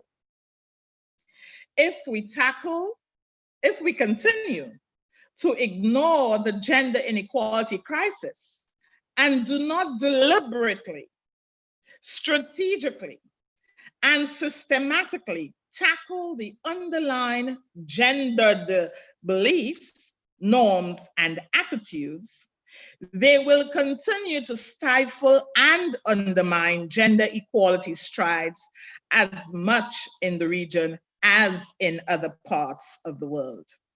Gender-based violence is but one of the manifestations of discrimination against women and one of the many consequences of gender-blind development. All of the countries of the Caribbean region have gender bureaus created since acceding to the UN Convention on the Elimination of All Forms of Discrimination Against Women in the early 80s and reaffirmed through the Beijing Platform for Action, which is celebrating its 25th anniversary this year. All Caribbean countries, some more than others, have weak, understaffed gender bureaus with no or very little budgets. It is these bureaus are the arm of the government charged with the responsibility of tackling harmful gender stereotypes, reviewing constitutional and legal provisions to foster non-discrimination, and coordinating and monitoring gender mainstreaming in national development. The time has come to consider the pivotal role of these bureaus in national security in and out of crisis. They must be part of a multi-sectoral approach to dealing with crises such as the COVID crisis that threatens our very survival as a people. We cannot fight what we do not see, and we cannot see what we do not look for, or have a system to capture, measure, monitor, and analyze. Basic instruments such as GBV prevalence surveys and time use surveys, the cost of which can be prohibitive to Caribbean countries, are not luxuries, but a basic and critical start to ensuring and understanding of the real problem. At this juncture, Caribbean governments are forced to make impossible decisions on what to prioritize between basic or even essential services, much like a single mother who is forced to decide whether to purchase food or basic sanitation items for her family, simply because she cannot afford to do both. The predicted economic recession will further deepen this dilemma. I therefore conclude with endorsing one of the 5 proposals made by the Economic Commission for Latin America and the Caribbean to governments of the region. And that is a call to access financing from middle income countries, because as we have been able to illustrate here, those who are most affected by decreased financing are the most vulnerable and the services meant to protect them. COVID-19 affords us the opportunity to right this wrong. We cannot afford to lose this opportunity. We must, as Caribbean leaders, commit to ensuring that increased access to financing enables the transformational leadership that we need at this time, and to start afresh with what's staring us in the face. To use the words of the regional leader, Alicia Baracena, chart the future more equal, inclusive, and sustainable, end of quote. I submit that a useful starting point is declaring services for gender-based violence as essential services. Essential services can never and will never be ignored, crisis or no crisis. In that way, when faced with a crisis like COVID-19, our most vulnerable will not be left behind, disenfranchised, facing silently and unacknowledged, literally even more deadly shadow pandemic. Their pain will be validated as our national efforts will agree with what they know in their souls to be true, that gender-based violence and the underlying norms that fuel it are not okay. I thank you for listening. And we thank you for sharing. Absolutely excellent. Thank you very much, Minister Rigobert. As you walked us through some of the critical areas that our people and our governments must attend to, whether it's data collection, resource allocation, research, having a very important research agenda, and the intersections that structured gender discrimination create, including gender-based violence, and the importance really of taking those intersections into account, whether it's the feminization of poverty and many of the other issues which Caribbean women must face. And thank you very much for your recommendations around ensuring that there is access for middle-income countries such as ours to resources, financial and other types of resources, and I think equally important, visibility in decision-making. And your call to have services for victims and survivors of gender-based violence declared and promoted as essential services, and therefore, whether, as you say, inside or outside of a crisis, then those services would be prioritized, and the needs of women and girls will be met adequately. Thank you very, very much, and we look forward to our panelists exploring some of the issues that you've raised, elaborating on them, and I know that Ms. Joseph is staying on with us as your representative to further elaborate on many of the points that you've made. But we are quite grateful, really, for your starting us off in the way that you have. Thank you very much, ma'am. Thank you very kindly. Thanks for having me. Let's go on now to introducing our panelists. And just to say that you will find all of their bios on the website of CARICOM IMPACS. So I will not take the time to read the extensive achievements of our panelists. I leave it to you to find it on the website, and we spend some time really discussing and exploring the issues more deeply, given the time that we have. I want to start with Ms. Anne-Marie Williams, who is the Deputy Program Manager for Gender and Development in the Directorate of Human and Social Development at the CARICOM Secretariat. Welcome to you, Ms. Williams. Ms. Janie Joseph is the Director of Gender Relations in St. Lucia. And of course, she works with Minister, the Honorable Gail Rigobert, who we just heard exceptional presentation from. We also have on the panel Ms. Melissa Morgan, who is the Director of the Bureau of Gender Affairs in Dominica. Welcome, ma'am. I also want to welcome from Trinidad and Tobago, Mr. Paul Richards, who served in the Senate of the Republic of Trinidad and Tobago for many years, and I know he's also involved in media. Welcome this afternoon, Mr. Richards.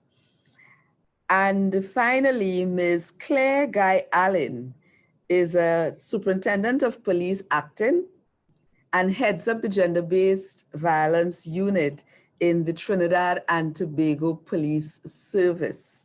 Welcome, Ms. Guy Allen, Superintendent Guy Allen. So let's start our discussion. I want to invite Ms. Williams to start us off with her initial comments, and we'll have the round of comments, and then we will try to unpack some of the issues that, that are emerging as we go ahead. Ms. Williams? Thank you very much. My screen should be shared. They will put up my presentation. I have a short presentation and some outtakes after that for my 5-minute time period. Okay, so the next slide, we'll go pretty fast and then I'll just make some comments after that. Okay, okay, so to kind of set and contextualize a little bit about the Caribbean, we know that we have people viewing and listening from all over the world and may not even have an idea of what CARICOM is all about. So the COVID-19 pandemic hit our region in March with lockdowns, and member states, some lockdown from the time the first case was detected.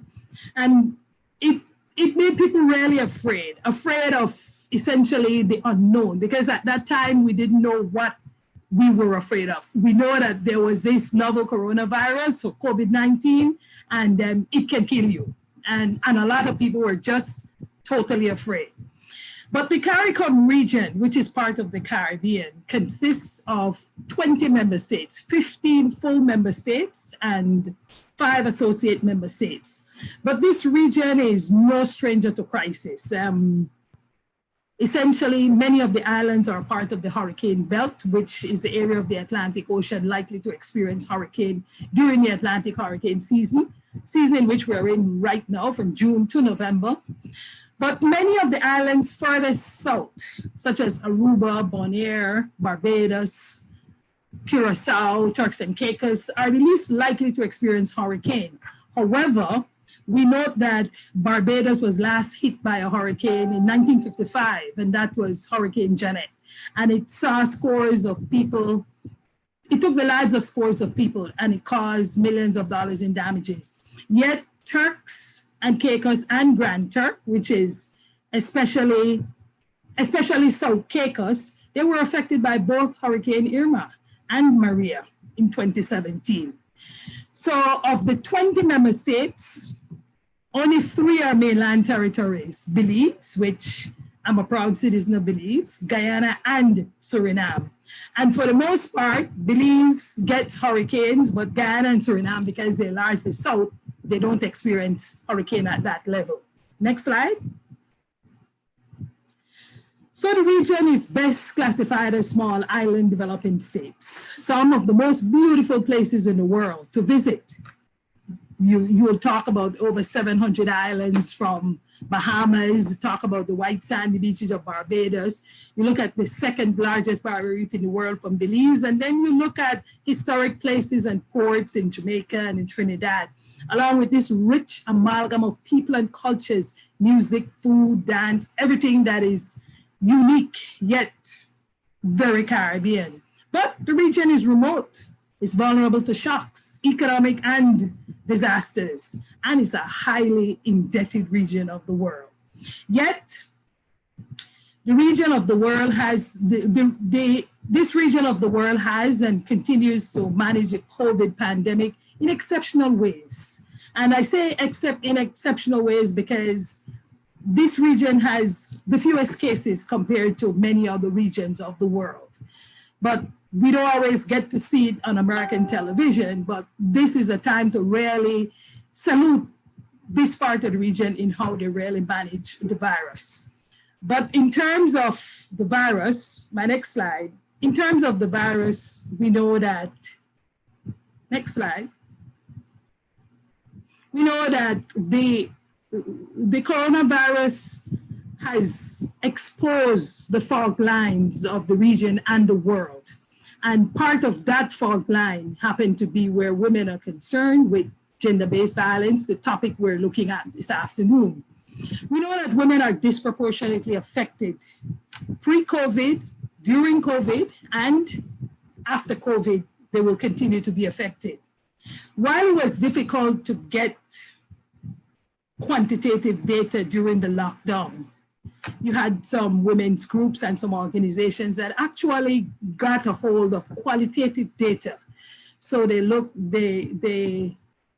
some people in the region actually use their telephones and find out how women were doing. Some of the women who were involved in terms of different crisis centers and women who are known to have been abused, they were actually checked on. It was difficult, and it still is difficult to shelter in place with your abuser. Home should be safe, but many times home is not the safe place. This pandemic has caused massive unemployment and underemployment where women are concerned, women as farmers, women in terms of their triple role. It has brought about an undue burden of care.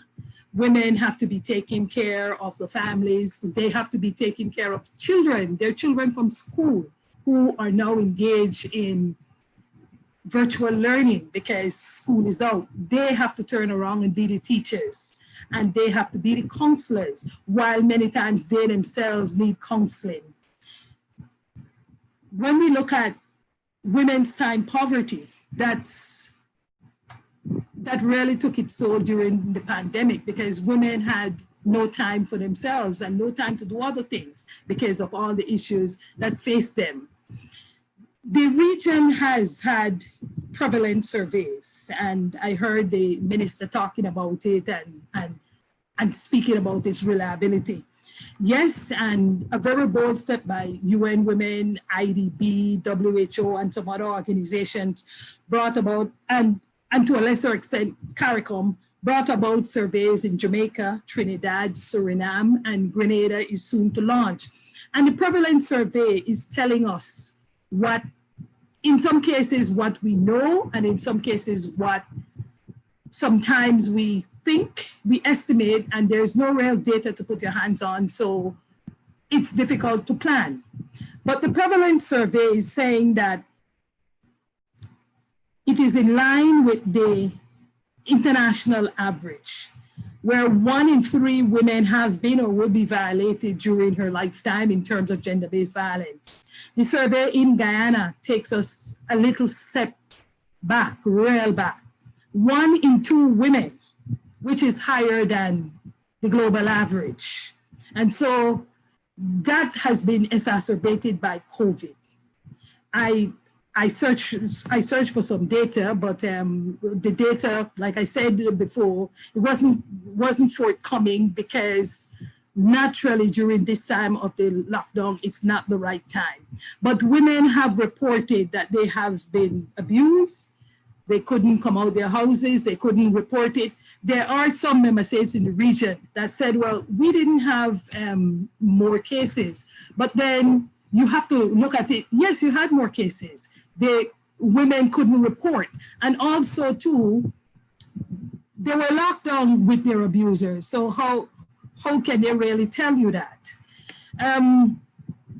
Men as the perpetrators, the prevalence survey showed you that 85 to 90% of men are the perpetrators of violence against women, particularly intimate partner violence. During this time of heavy stress and anxiety, a lot of men were also unemployed.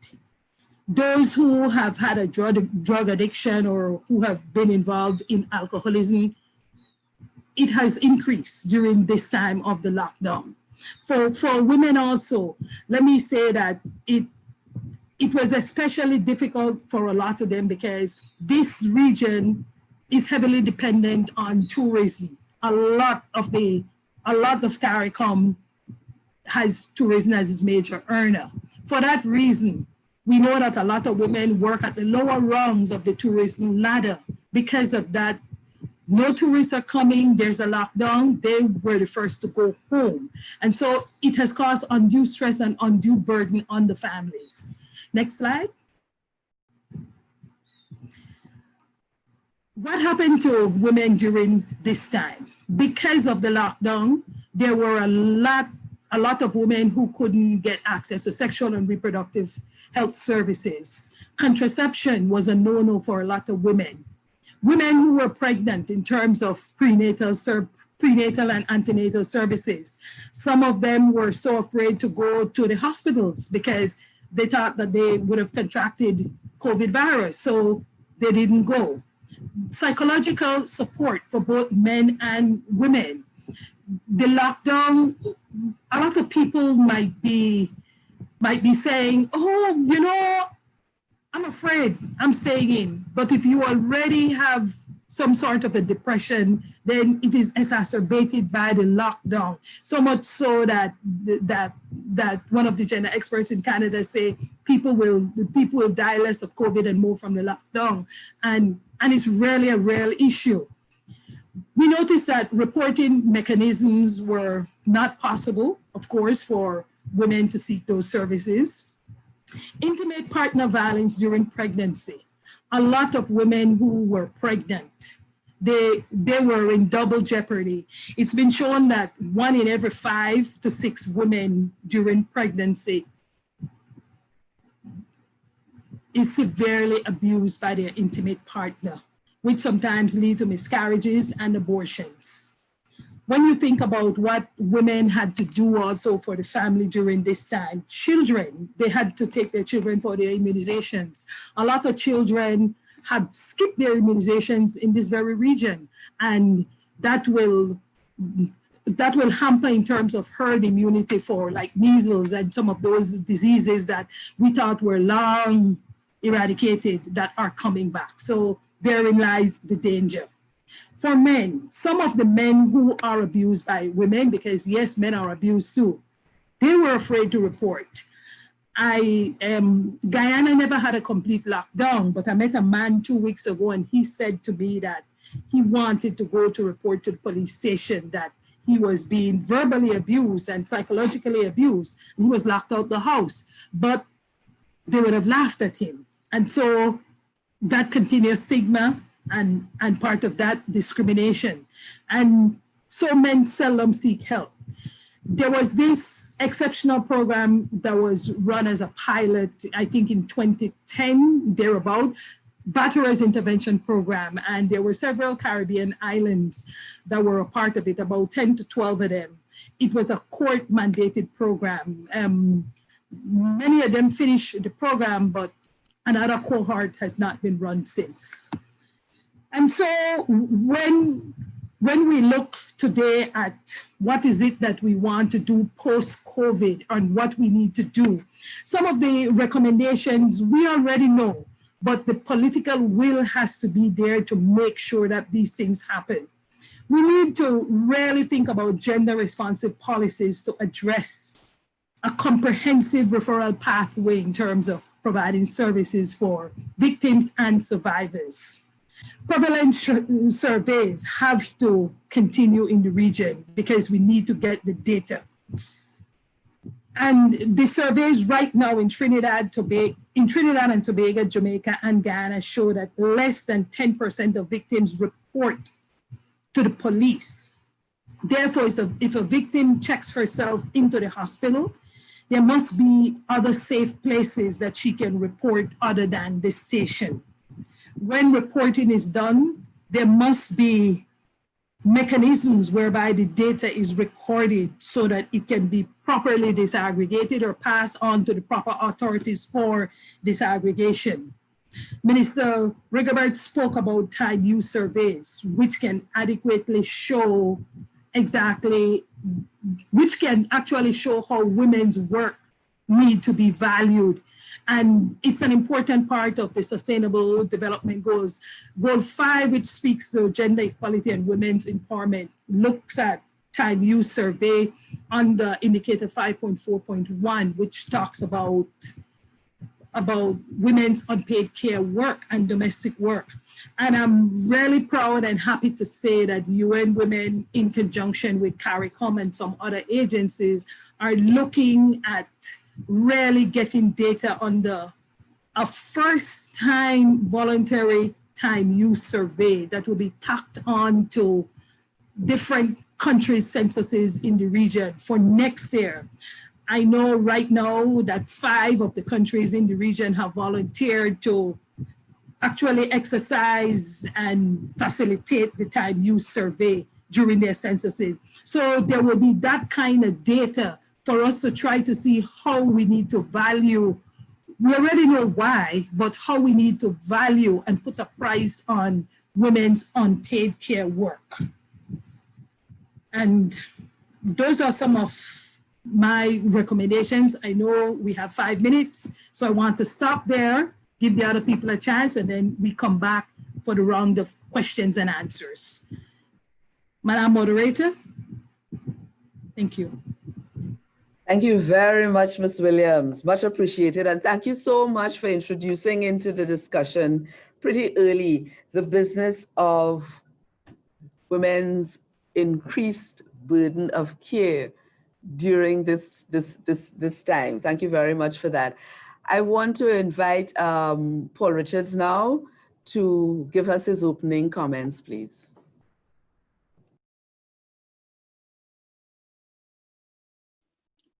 Thank you, Madam Moderator. Honorable Minister Gail Rigobert, other CARICOM leaders and Caribbean leaders who may be viewing, Excellencies of the Diplomatic Corps, especially invited guests, viewers, and listeners, and fellow panelists, thank you for inviting me to this very important forum. It's indeed my pleasure to be here. As has been, and thank you to Minister Rigobert for that very profound keynote introduction, and also Ms. Williams for her presentation a short while ago. As we said before, gender-based violence is violence directed against a person because of that person's gender, or violence that affects persons of a particular gender disproportionately in of course, this case we know it's women and girls.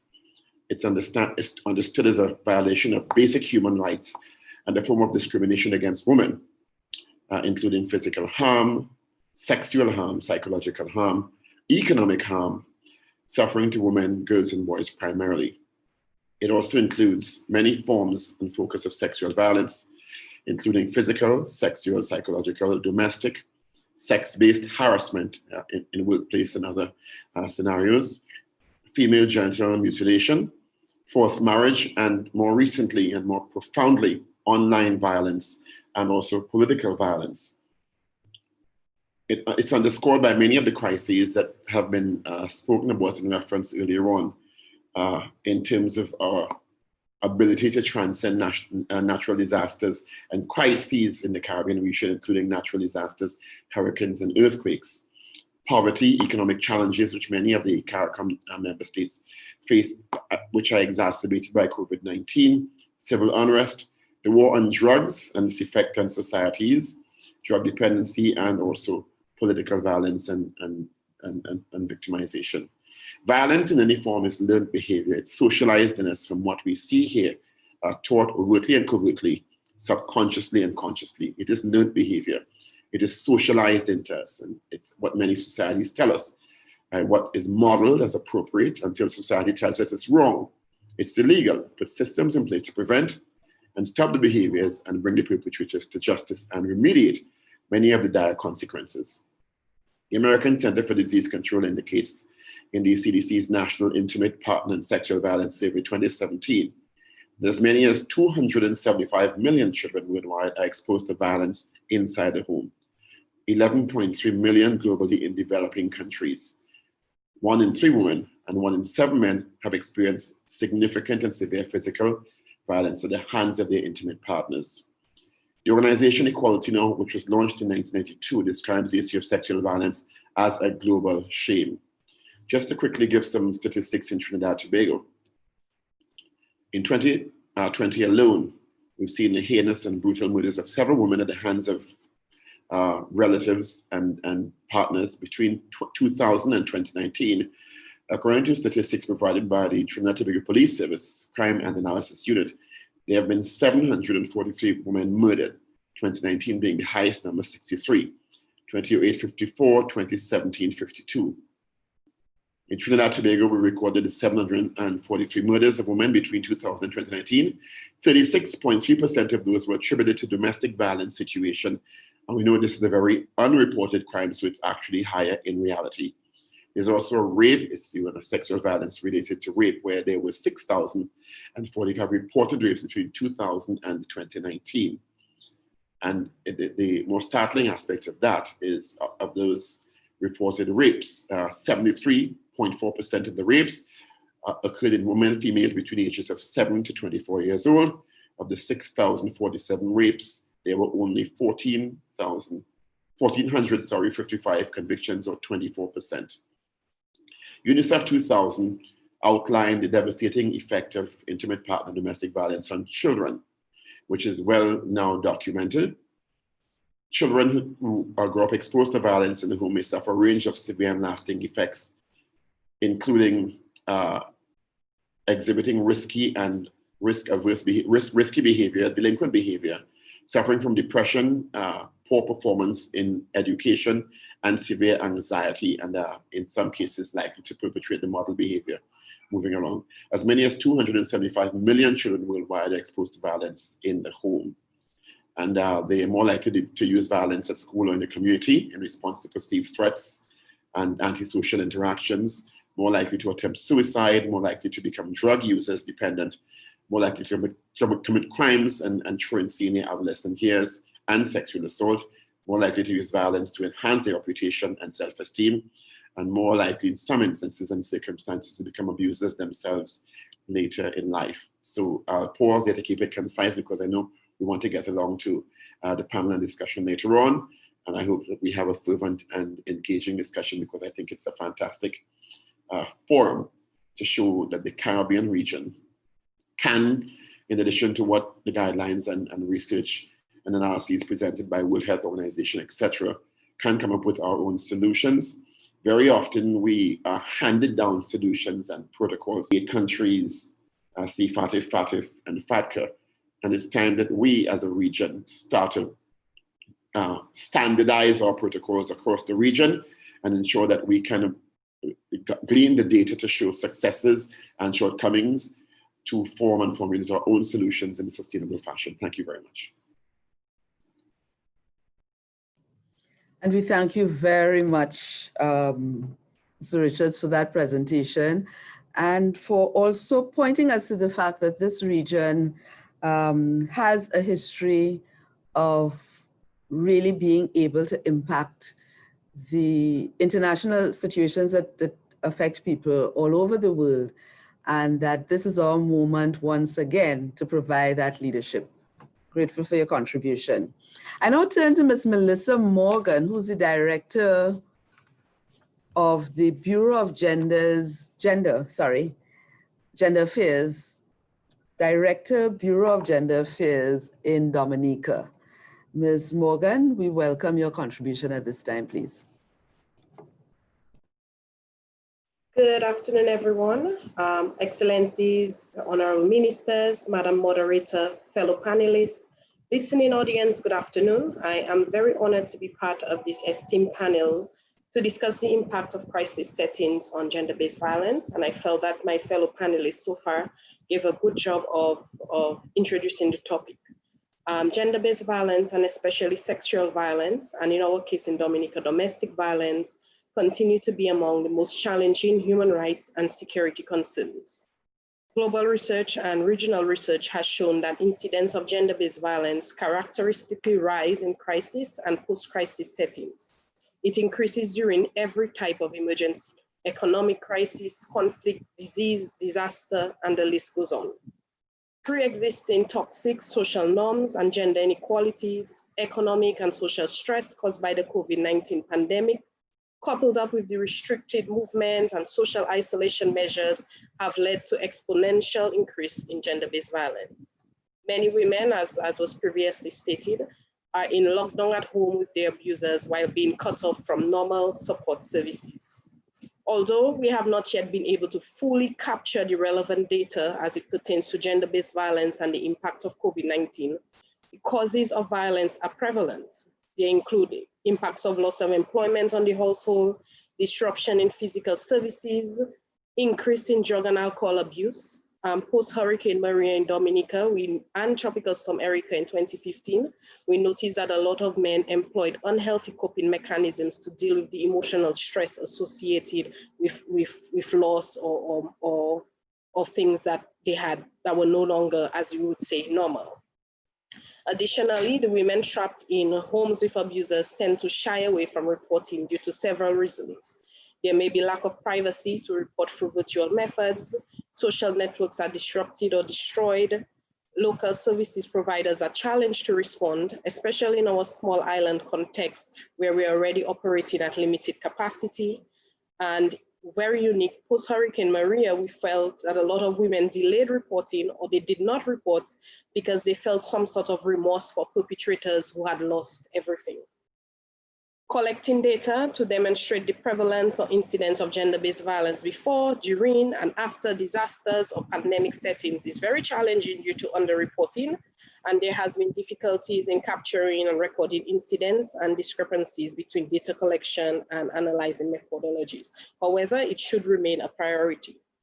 Despite data collection challenges, we know that gender-based violence tends to increase, and we know that the recipe for increasing the gender-based violence is there, so that it is important that as we face the increasing frequency and intensities of disasters and the introduction of these unique crises, that states simultaneously scale up our efforts to prevent gender-based violence and pay special attention to how disasters can exacerbate pre-existing vulnerabilities.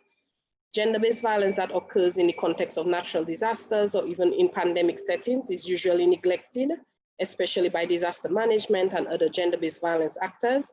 And we need to put necessary policy measures in place to prevent, treat, and alleviate gender-based violence in crisis and pandemic contexts.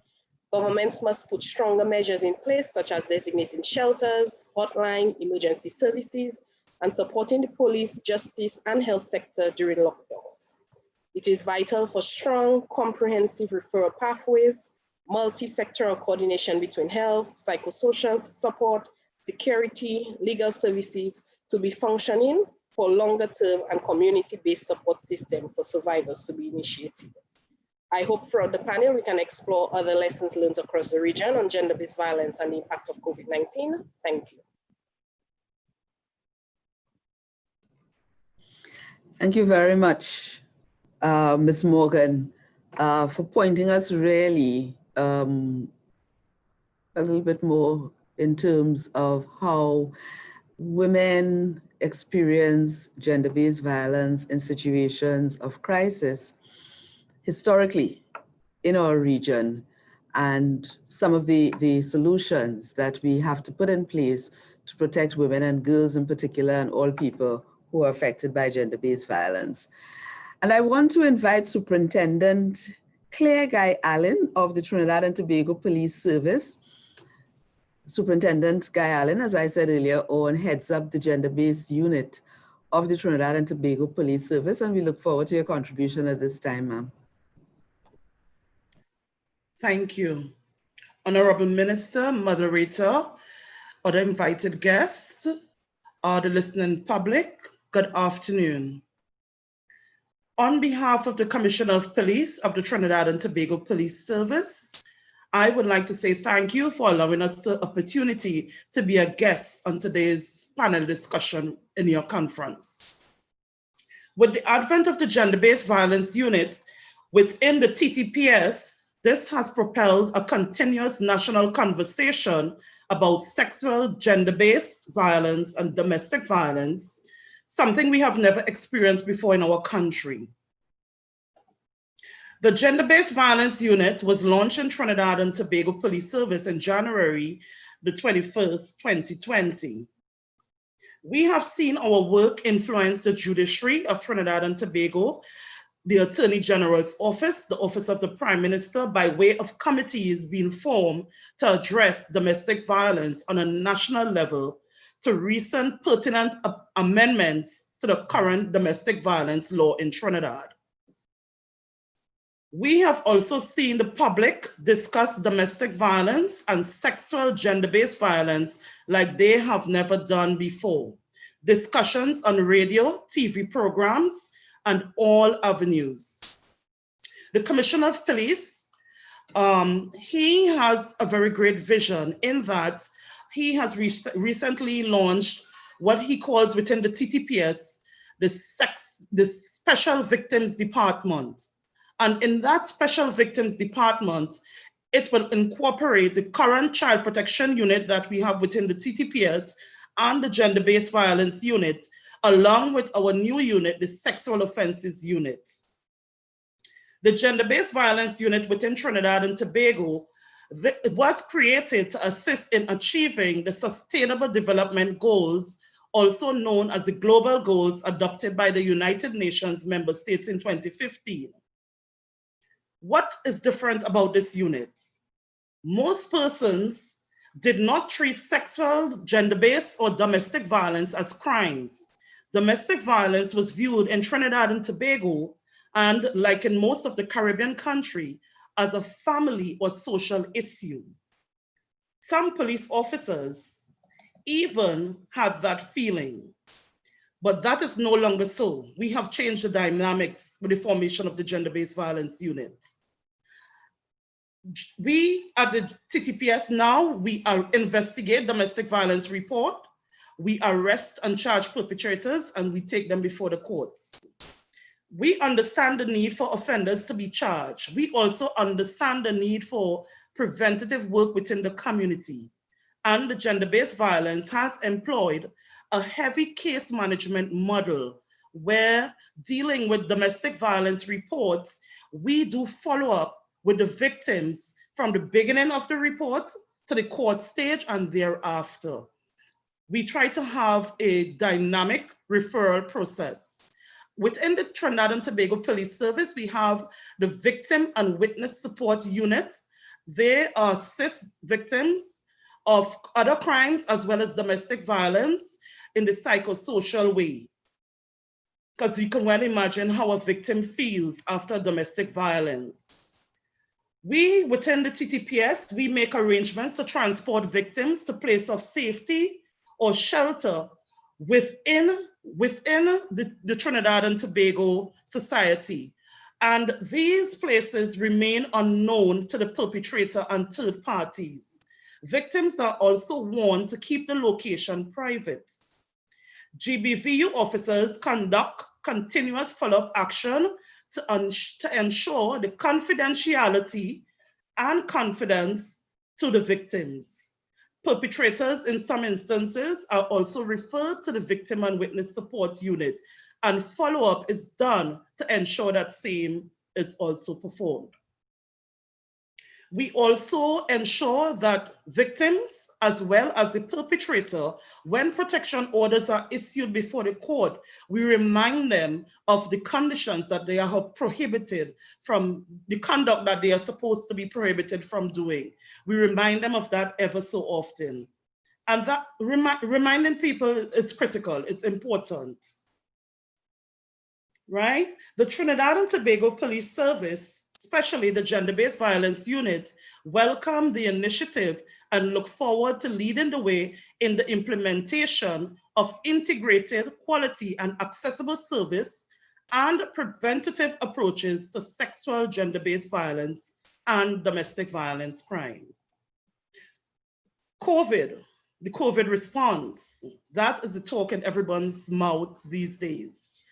Worldwide, there has been an increase in the reports of domestic violence globally. In Trinidad and Tobago, when we compare the statistics from 2019 to what we have in 2020, we have seen a drastic increase. But at this stage, we are not able to say whether it's because of COVID or the new approach within the TTPS with the Gender-Based Violence Unit, where we are approachable and very accessible to victims of domestic violence. No longer are victims of domestic violence required to go to a station to make a report. We have avenues within the TTPS where you can do online reporting. You can also use the TTPS app. You can call 999-555, and a police officer or a gender-based violence investigator will come to you. Yes? The Gender-Based Violence Unit, we have recognized that we are in different times, and we have developed a three-pronged plan which we consider will be important at this time. One is where the investigative aspect, that is how our police officers respond to reports of gender-based violence, inclusive of how change in reporting methods are now, instead of being face-to-face, like I discussed before, we can come to you.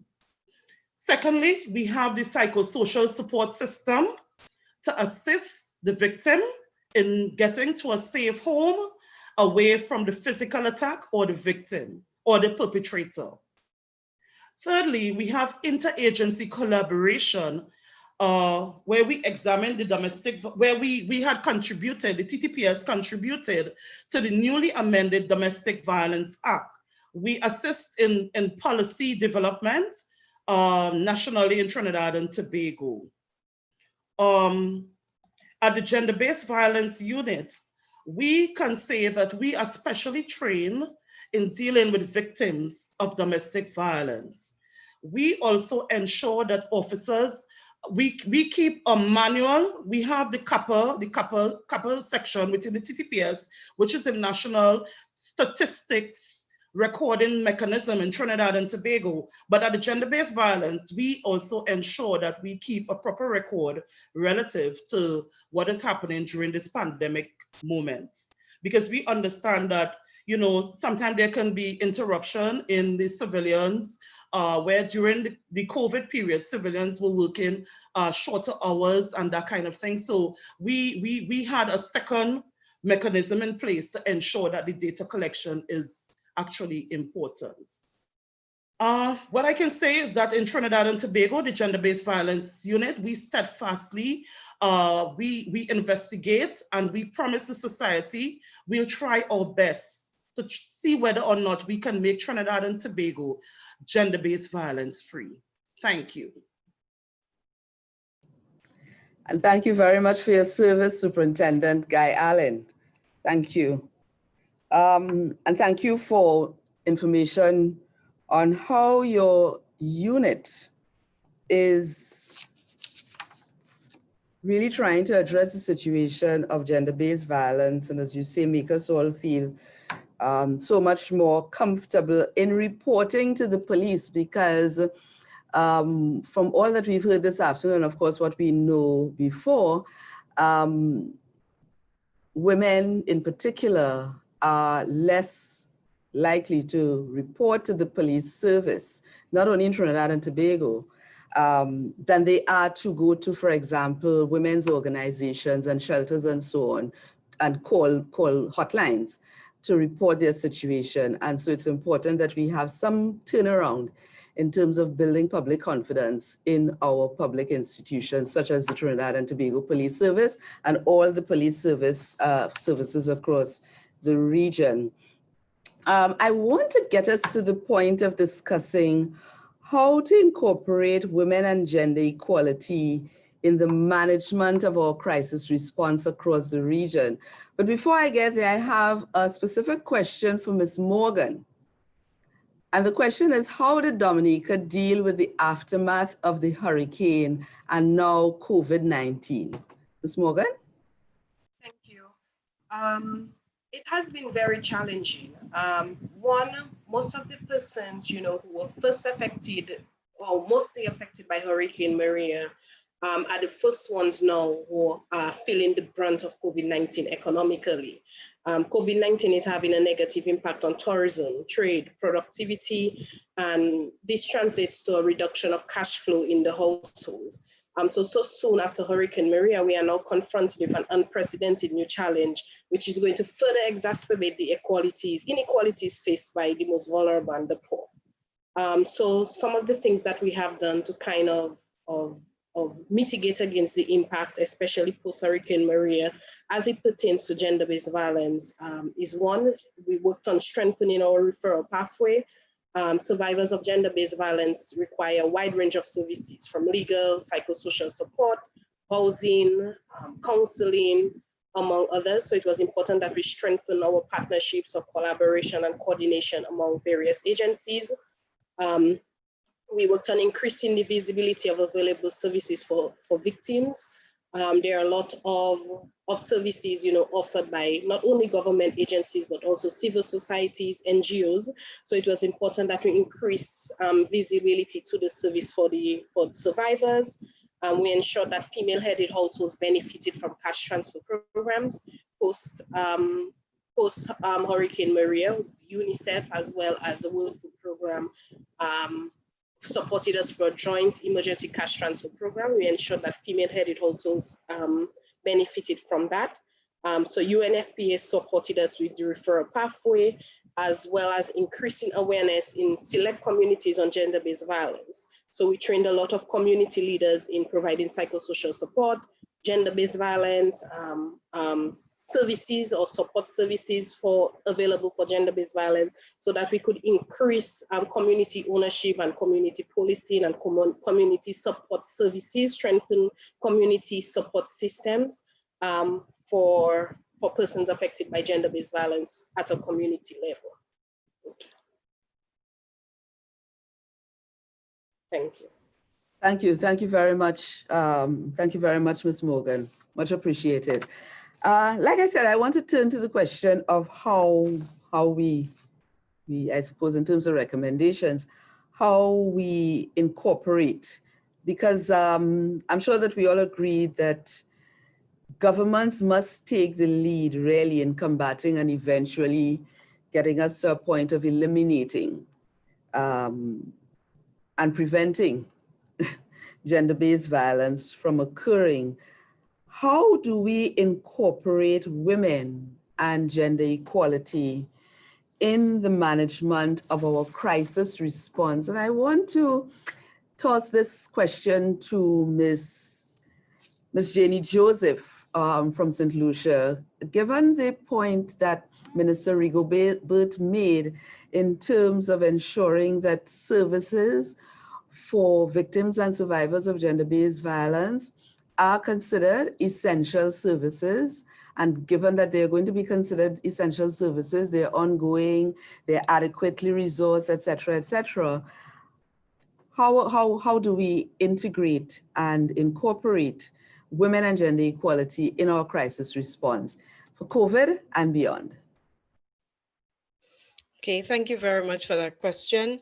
And, generally, in speaking to policy measures with reference to sexual and gender-based violence and women, we need to ensure that our laws speak to all groups of persons so that they are fully represented, that all groups of persons can seek redress for violence perpetrated against them.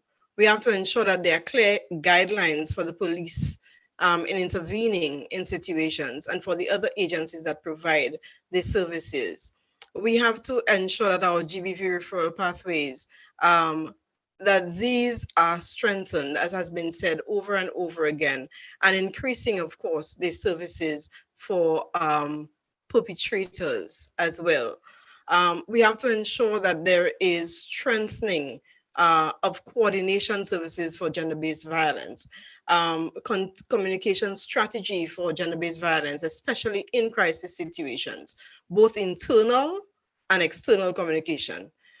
We have to have an emphasis on data management. We must be able to understand what is actually happening, to have a baseline, to understand the vulnerabilities, who's vulnerable, and how the other factors intersect with gender in crisis situations. And we have to ensure that there is a clear system to capture data for the ongoing crisis situations and also generally outside of crisis, right? So we have to be able to get this information so as to be better able to engage in the preventative processes that would allow for a decrease in the incidents. In terms of the other aspects of gender mainstreaming, we have to ensure that there are focal points in all line ministries so that we are constantly gathering information on the participation of women in various areas, generally how different services impact different groups of persons, so that we are constantly gathering information with reference to those groups of persons. We are constantly understanding who's vulnerable and how they are impacted by the various situations, you know, or by the crisis that we are facing at the time, so that by the time there is in fact a crisis, we are aware of their needs. We are aware of who's vulnerable, who's most at risk, and we are better able to protect them.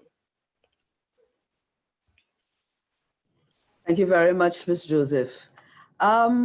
Ms. Williams, talk to us a little bit about how we mainstream women's full and equal participation in decision-making, women in leadership, in managing crisis, in preventing crisis, in protecting women and girls from gender-based violence, in data collection, etc. How do we get women as equal players around the table to make the decisions that need to be made? Thank you for that question.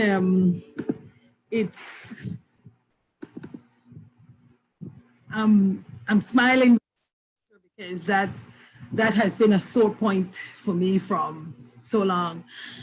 There are no easy answers. However, a lot of these kinds of social areas, social activities, social ministries, they're super populated with women. However,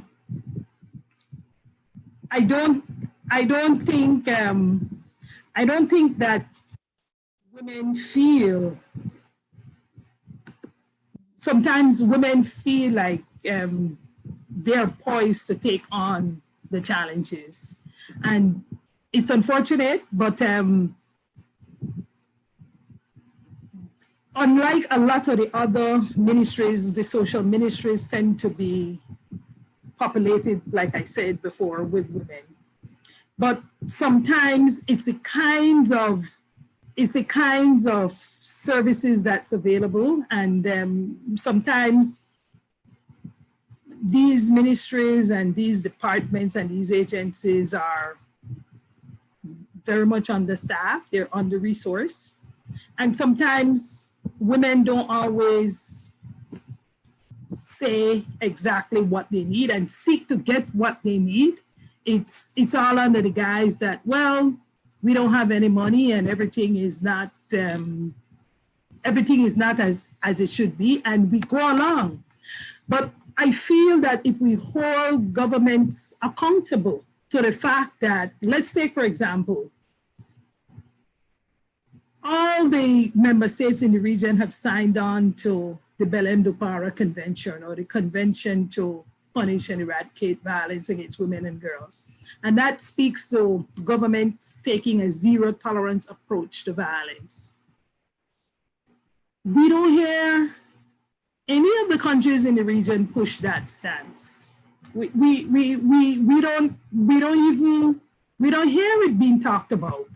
And sometimes for me, it's almost like an acceptance, like this is the way it is and this is the way it will continue to be.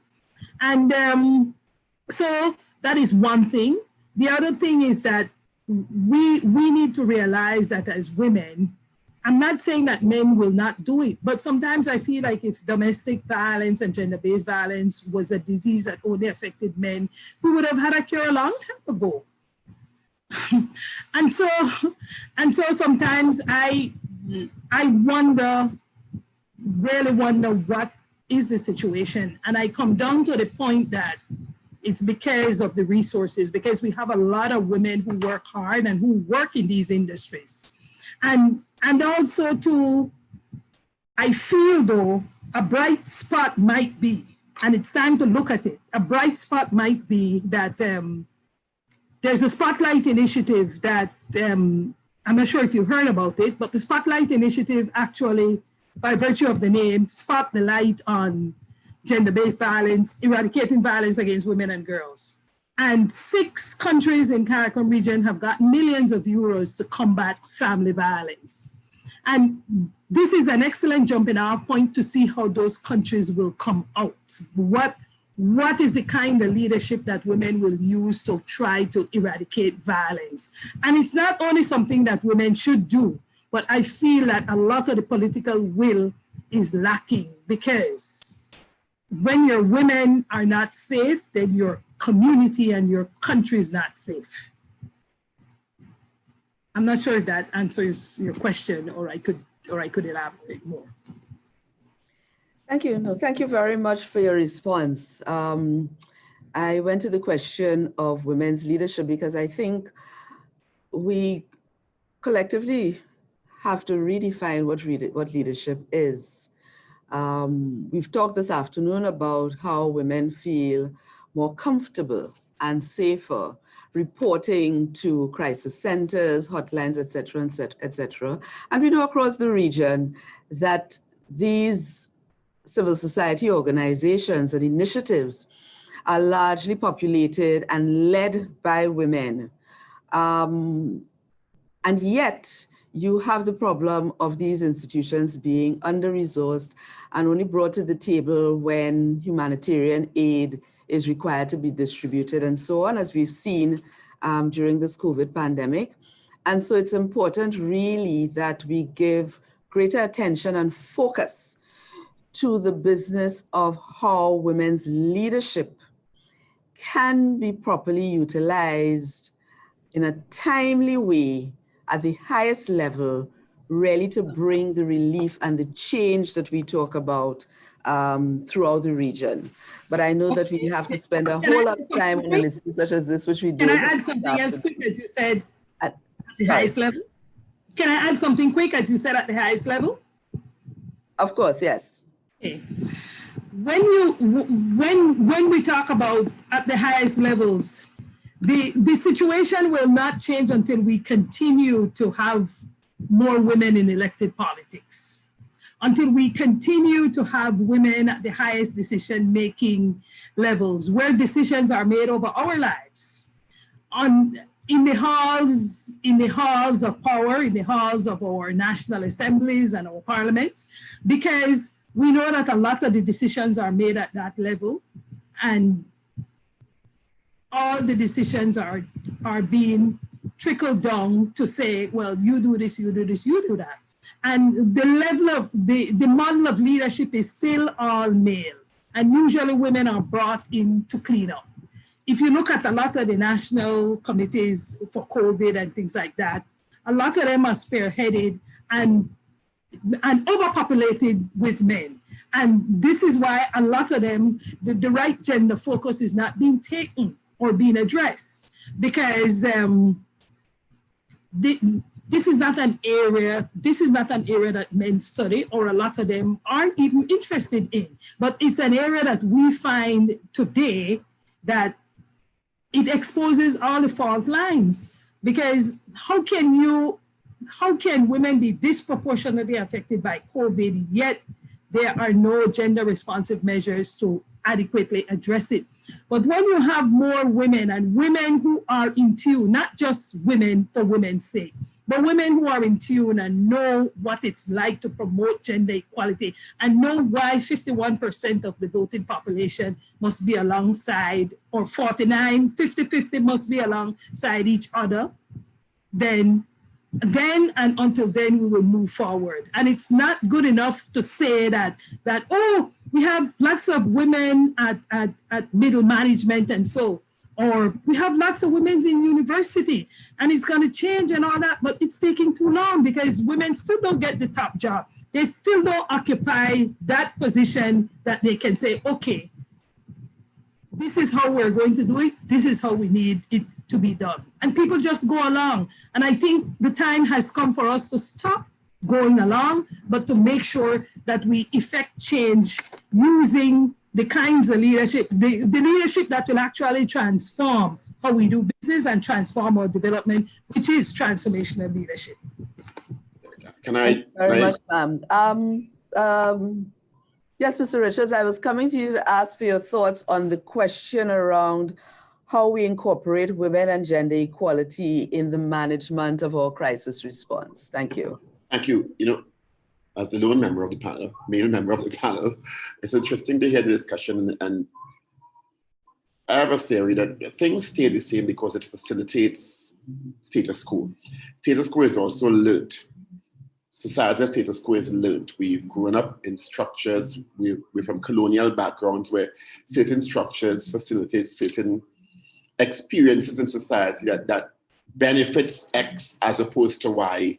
And it spans the spectrum of the dimensions of human existence, and the male-female dynamic and the woman in leadership dichotomy is one of them. We, in Trinidad and Tobago, have a female head of state. We've had a female prime minister.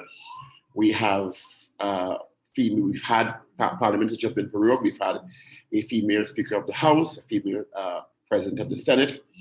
Barbados has had Dame Anita Barrow from 1990 to 1995. Barbados now has the Honorable Mayor Motley, Prime Minister. Jamaica has had a female Prime Minister in Portia Simpson Miller. So the Caribbean region has had its share and continues to have its share of significant female leadership, even in the business community, in academia, in medicine, in law. Cuba is an excellent example of larger proportions of females in the Legislative Council, which has, through data analysis, shown that that does not necessarily mean that women have a powerful hand in decision making. So numbers of women doesn't necessarily translate into women in decision. So leadership in the context of decision making is not just leadership in the context of positions and titles. Societal structures have to change. And I think the data is there to be collected. We have institutions like the University of West Indies, which to me, and I'm sure to many of us have passed through UE in one way or another, is one of the most powerful socializing institutions and academic institutions in the world, which has to play a more significant part in the data collection, aggregation, and analysis, has to play a greater part in interface with CARICOM impacts and governments. And it is through a regional standardization of practice, because very often we find in the Caribbean region, one country is moving ahead and it is not, the expertise and intelligence is not shared, and the standardized practice is not shared across the region to see, well, this country has gained because of this practice or these protocols or these series of practices, not only in the decision-making processes and I'm using the word superficially very guardedly here in terms of the leadership position, because I don't think the positions are superficial. I think very often what is trickling down in terms of what manifests in society ends up being superficial, because what we want is an equal participation and a sense of it in terms of the prioritization of the issues related to women in positions of decision-making and practical application on the ground. So very often there's a disconnect between what we know in terms of data analysis and policies and recommendations coming out, and what actually is applied on the ground. And let's not also leave out, very often we think that the positions of influence have to be political or have to be state, and we very often leave out the understated powerful influence of NGOs, which are primarily run by women, that need to be included more in the structures of decision making, because that is where, to me, you will build critical mass of participation across the board.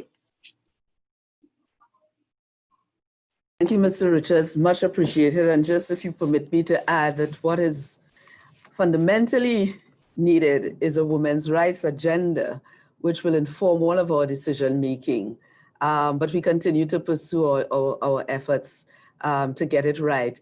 Ms. Guy Allen, there's been a specific question for you, and it has to do with whether your IT is managed by the police or civilian staff, please. Can you respond to that question? Yes, our IT within the TTPS is managed by a civilian manager, but it's oversight by the police. But the civilian manager manages the data entry and that kind of thing within the TTPS. Thank you very much for that. There's a comment here that I do need to toss to at least Ms. Morgan and Ms. Joseph. And it says greater focus and resources need to be placed within civil society or grassroots organizations who are closer to the victims and who can reach out and help fill any of the service gaps in the state sector. Ms. Joseph, help us to understand how that has worked or has been attempted in your space, please. Okay, thanks again for that. First of all, we have to acknowledge that government cannot do it alone. This is a multi-sector, multi-agency type of process. We cannot expect that government is going to provide all of the services.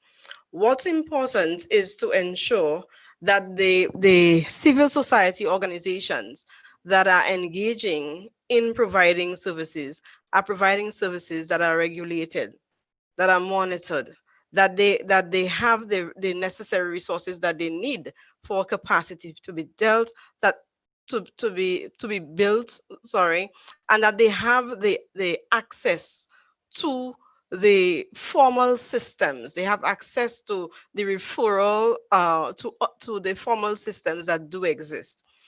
So far, we have some NGOs providing services for victims of gender-based violence, specifically the psychosocial services in St. Lucia.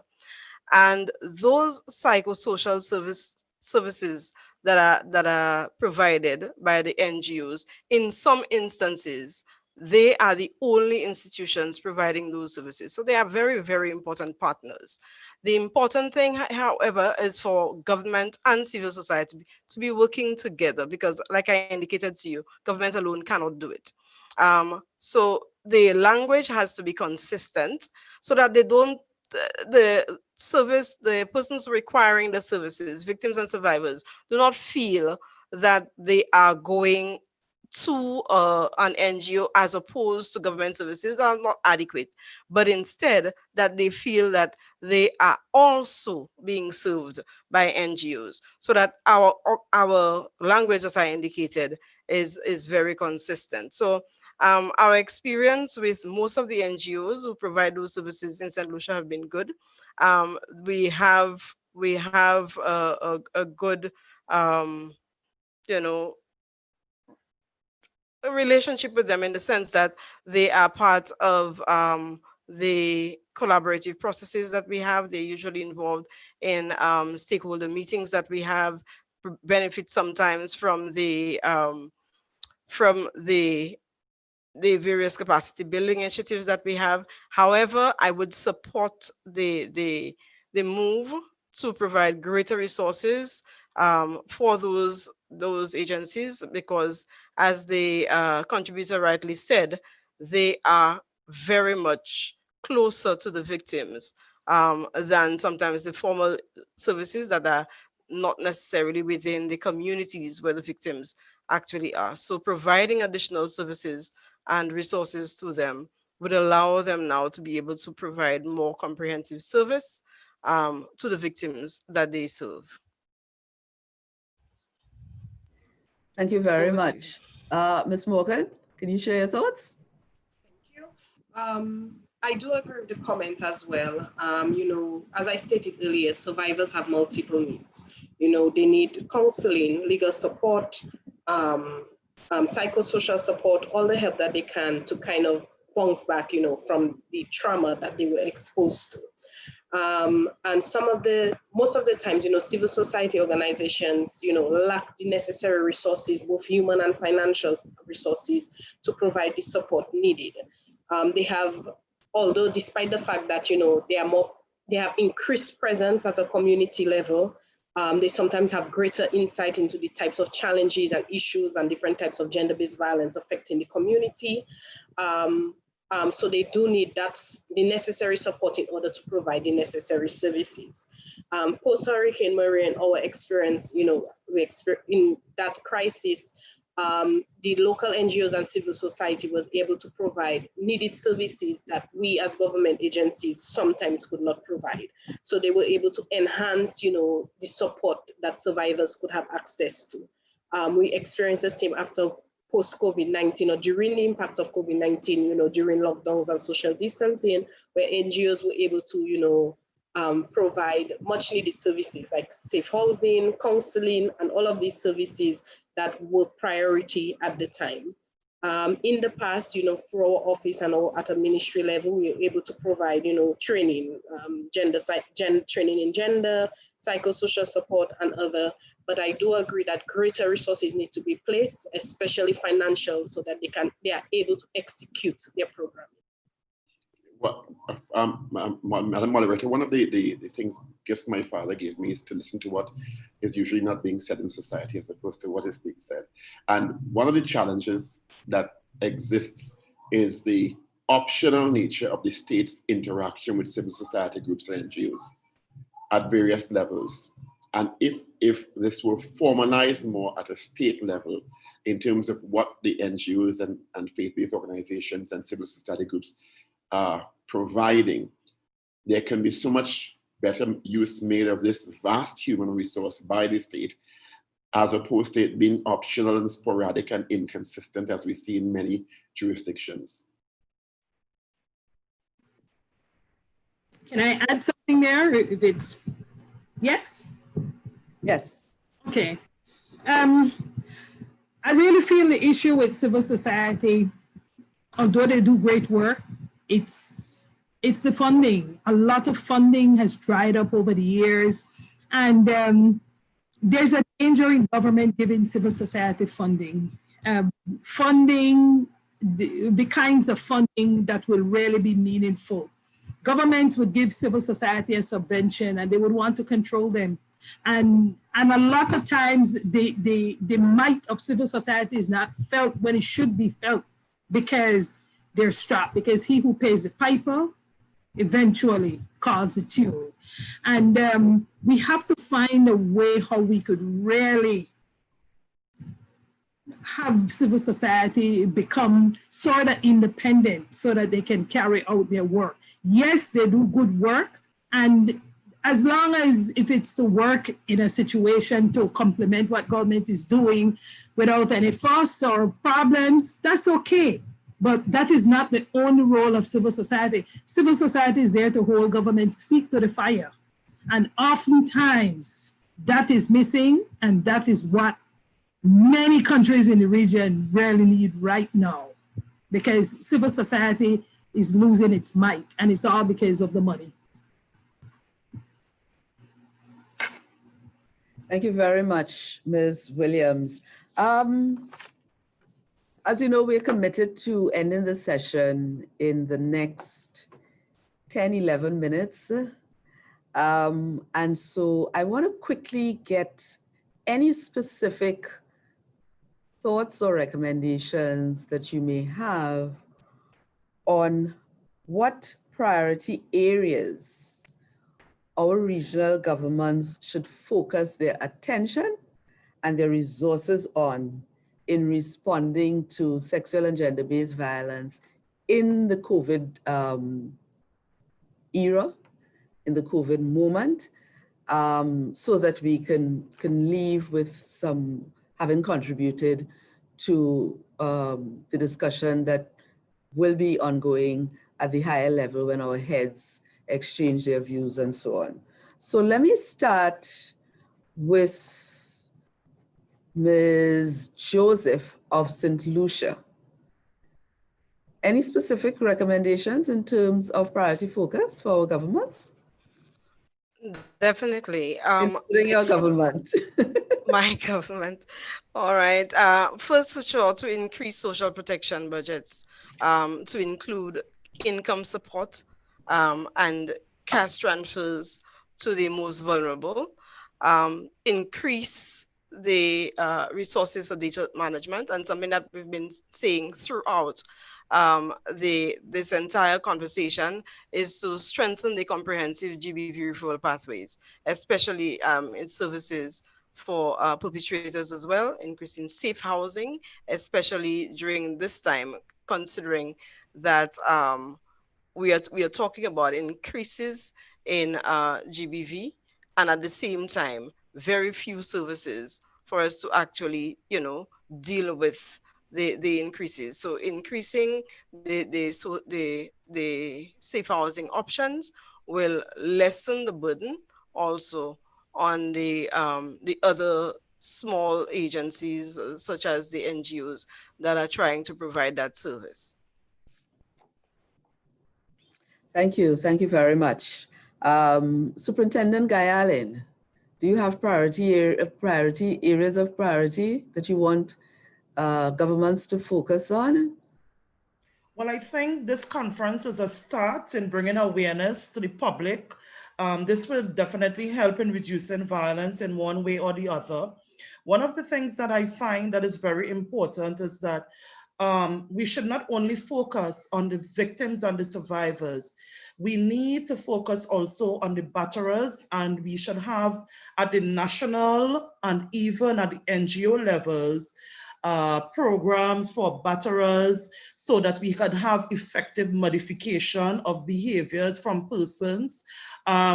Even within the TTPS, we have intentions of doing a lot of research, outreach programs, which we have already started, but it is my intention to start from the preschool level because, domestic violence is learned behavior. And we have to start from the very tender ages, teaching our boys and girls how to socialize. So we need to move away from where you shelter the girls and the boys are allowed to run wild and do anything. We need to teach our little boys and girls to socialize much better without violence, letting them know they could have solutions to all kinds of problems without violence being included. So it starts from the Ministry of Education, Ministry of National Security. Everybody needs to be having the conversation. Thank you. And thank you. And if you would permit me to add, I hope that we'll also pay greater attention as you do your work in promoting and making effective the gender-based violence unit in the TTPS, that attention is paid to the issue of patriarchal norms and values that really create the behaviors that we are attempting to change, and also help us to understand the importance of dismantling the structural inequalities that women and girls have to experience throughout their lifespan. Definitely. So that we have that mix of looking at those very deep issues, those ideological issues, whilst we deal with the training and the capacity strengthening and that sort of thing.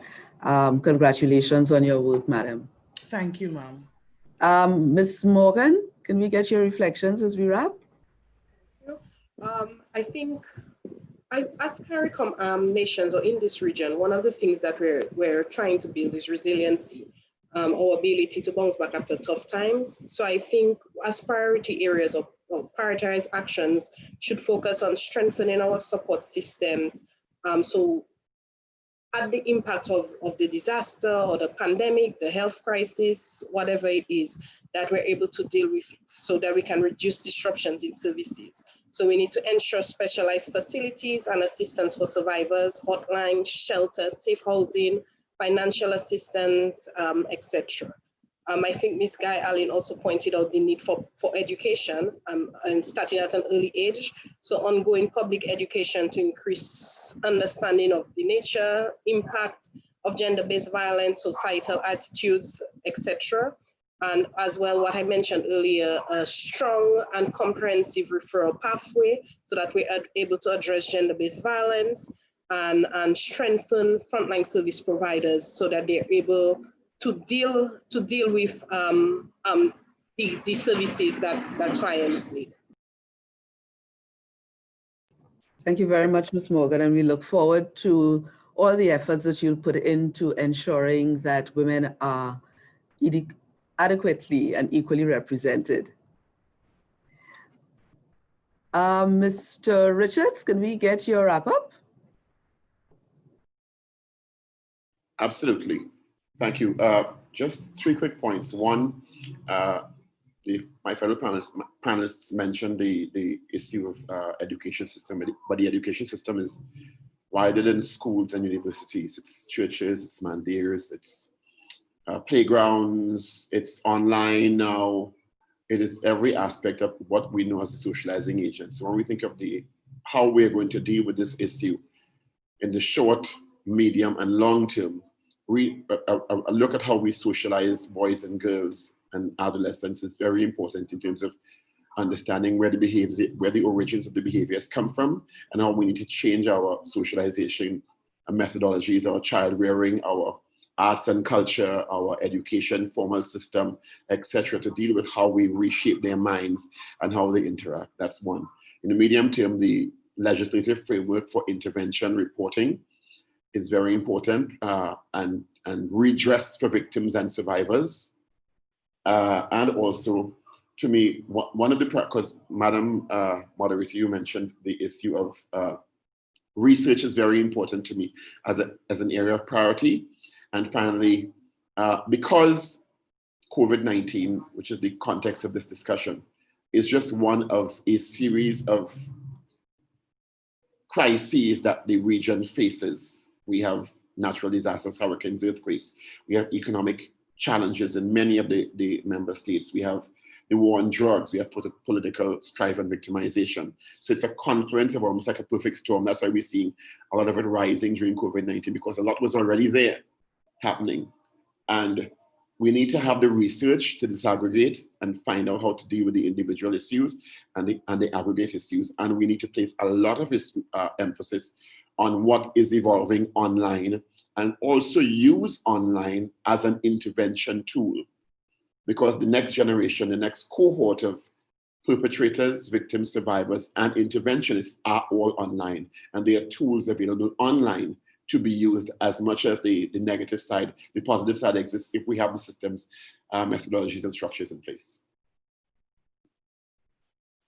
Thank you very much, particularly for pointing us and reminding us of the importance of research. And then finally, to give the CARICOM perspective and priority list. Ms. Williams? Thank you, Madam Moderator. This has been a wonderful session this afternoon, and too short though. Too short indeed. I like that everybody has said something that contributes to this big pie in their own way, but it's all connected. And so mine will mirror theirs too. talking about schools and education, it is difficult to socialize a man when he becomes a man. It is difficult to talk about the systemic misogynistic issues that affect women and society, largely by men. It is difficult to talk about women's rights and equality when somebody becomes over 18. It is easier with the early socialization of our children. And that brings me to the fact that the Caribbean has an excellent curriculum known as the Health and Family Life Education, HFLE. We have not done well with HFLE to a great extent in many of the member states. And that's an opportunity for the ministries of education to collaborate with the ministries of gender or the departments to put at least a module. And like the superintendent said, we don't start it at when the children are 10 years old, but we start it from their 6, from their 5, they're coming up, and we do it age appropriately so that by the time they're 18, our girls can find excellent young men to date and our young men can find excellent young women, because one thing we're not looking at, a lot of the men these days, when you talk about women's empowerment, they feel like it's their disempowerment because women have had to have educated themselves over the years and they need more education to get where the men want to go. And because of that, a lot of the women have pressed on with their education, and you see it a lot at the University of the West Indies. And the men have been left behind to a great extent through no fault of the women. The women have already realized, most of them early on, that in order for us to get the top jobs or so, we have to be 3 times better than the men. And it is these systemic inequalities that we have to try to stamp out. And we cannot stamp them out by just talking. We have to try to institutionalize them now, because all the bad qualities and all the suppressive qualities are already institutionalized. So we need to do this through the HFLE curriculum. Presents a wonderful opportunity. And we just don't do it country by country, but we do it as a region. So when we count our collective strength, we could say the region has done this. What does the Caribbean man look like and the Caribbean woman? Well, we kind of know because we've educated them. The next thing is 25 years, like you said, of the Beijing Declaration and Platform for Action, the most comprehensive roadmap to achieve gender equality. Women in decision making, we have to continue. It is not to say, we had a woman prime minister in Jamaica, we have one in Barbados, but nothing has changed. Systemically, it has, yes, we've had it, but unless there's a critical mass of women at a certain level, it will not change. And if you have 50% of your population being left behind, or you're using 50% of your brain power, then it doesn't begin to count as democracy, and we're all losers because of that. So my next thing is for member states to adopt a zero-tolerance approach to gender-based violence. And by adopting a zero-tolerance approach, you have to put all the necessary measures in place so that the services are available and the referral pathways are strengthened, because it's our women and the state has a responsibility to protect, to respect, and to fulfill, and that is not happening. This is a very violent region and it is growing all more so. And somehow, like, we just seem to accept it. Oh, another woman dead? Oh boy, they shot she. Oh boy, she dead. Oh, and it just goes right on and on. And this is a multi-sectorial approach. We have to strengthen all the different avenues and the different systems in order to bring the perpetrators to justice. So we need governments to adopt a zero-tolerance approach. If you know you cannot kill a woman and get away with it, you will think twice. But by token, we want to have some kind of intervention program for the perpetrators also. And my last thing, social protection. And not only social protection saying cash transfer, because people hear cash transfer and they think, oh, they give money. No, cash transfer is very impactful. If you look at, if you don't build schools, you will build jails. And if you support the kind of cash transfer to make sure that children go to school, that they get their immunization, they have mentorship programs and those kinds of things, it would be excellent for the families, by extension, the community, the society, and the entire region. Because we already know that during this COVID pandemic that women have been hit the hardest. And so many of them are single mothers. We have to be able to meet them halfway, offer some sort of protection so that the children are not left behind. Because when we have the children left behind, I don't have to tell you the kind of society that we're cultivating.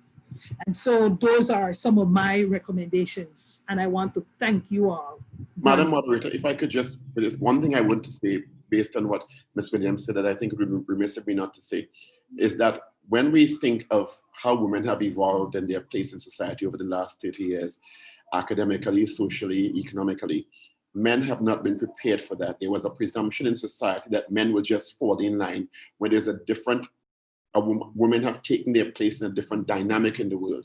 And men have never been prepared for that or socialized. So we're bringing up our boys in the same way we brought them up 50 years ago to deal with a different type of man-woman dynamic in society. And that needs to be addressed because the boys and men have never been prepared for this.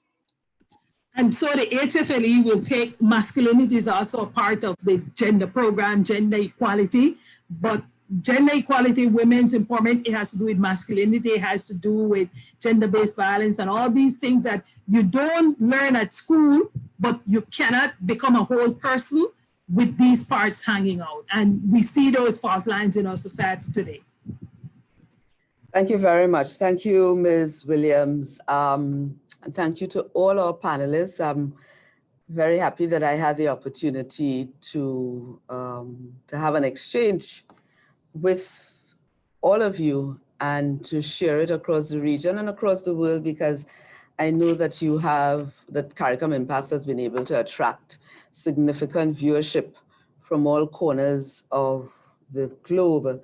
And we've talked about several issues, but the business of women's leadership, I just want to share with you a comment that, that someone submitted for your consideration. Of course, we don't have the time at the moment to speak to it, but just I really think that I need to leave her thoughts with all of us. And she says, in the context of women's leadership that we referred to earlier in our discussion, she said, 1, participative leadership by women is required, not just including women for numbers. 2, assertive leadership by women. 3, representative leadership by women. 4, including women in the center of power, power sharing in decision making. And 5, giving women the resources in various ministries and offices to transform decisions to actions. And so in our discussion this afternoon, as I try to cap it all off, we talked about structural inequality that creates the pre-existing vulnerabilities that were referred to particularly by Ms. Joseph and Ms. Morgan. We talked about the social conditions that lead and lend to gender-based violence. We talked about the under-resourcing of institutions and civil society organizations to carry out their functions and their missions. We talked about the need for partnership within the state sector, but also partnership between the state and civil society. The importance of relevant and irrelevant research agenda was a recurring issue that came up throughout our discussion this afternoon, as well as the need for building confidence in institutions of the state, such as our police forces and police services across CARICOM. I agree with you. I know it's short. We've done very well, I think, and I congratulate all of you for your contribution, your deep thoughts, and your discipline in terms of keeping to time. We've gone just a bit over time, but I see that Impacts has allowed us. So let me thank Ms. Anne-Marie Williams, who's the Deputy Program Manager for Gender and Development in the Directorate of Human and Social Development at the CARICOM Secretariat. Great meeting you, great working with you. I am honored. Superintendent Claire Guy Allen, Superintendent of Police in Trinidad and Tobago, heading up the Gender-Based Violence Unit, a pretty new unit just this year. So she has about six months under her belt heading up this unit, and I'm sure that you were chosen because of your very many years of sound service within the police service. I congratulate you, ma'am, and I wish you all the best with the work that you have to do going forward. Senator Paul Richards, who is a media personality in Trinidad and Tobago as well. Thank you very much for your contribution this afternoon, sir. Ms. Melissa Morgan is the Director of the Bureau of Gender Affairs in Dominica, and we thank you for your contribution to this rich discussion this afternoon as well, ma'am. And finally, Ms. Janie Joseph is the Director of Gender Relations in St. Lucia, and she took the torch from our keynote speaker, Minister Rigobert, who we're very grateful to have had and have been had the opportunity to learn from a lot of what she said. Thank you very much, Ms. Joseph, for running the next leg. Thanks to CARICOM Impacts. Congratulations on this excellent job and project that you've done. Thanks, everybody, and the meeting is now adjourned. And thank you, Madam Moderator. You did a fantastic job. Thank you very much. Bye-bye. Bye. Hi. Sorry. Thank you so much, Ms. Maladi, for so fluently guiding the discussions for today. And also we'd like to also thank our panelists also. I know it was an excellent discussion. And of course, I mean, I would also agree that it was too short. But we want to also remind you of our session tomorrow morning from 9:30, the impact and implications of COVID-19 on prison and correctional services. And then in the afternoon at 1 o'clock, we do have the maritime security and the blue economy, and also regional and international activities in support of maritime security. So please join us tomorrow for conclusion of our week-long conference on securing our community within the era of COVID-19 and beyond. Thank you. Thank you.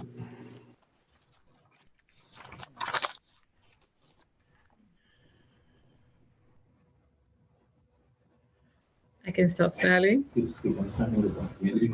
I can stop, Sally.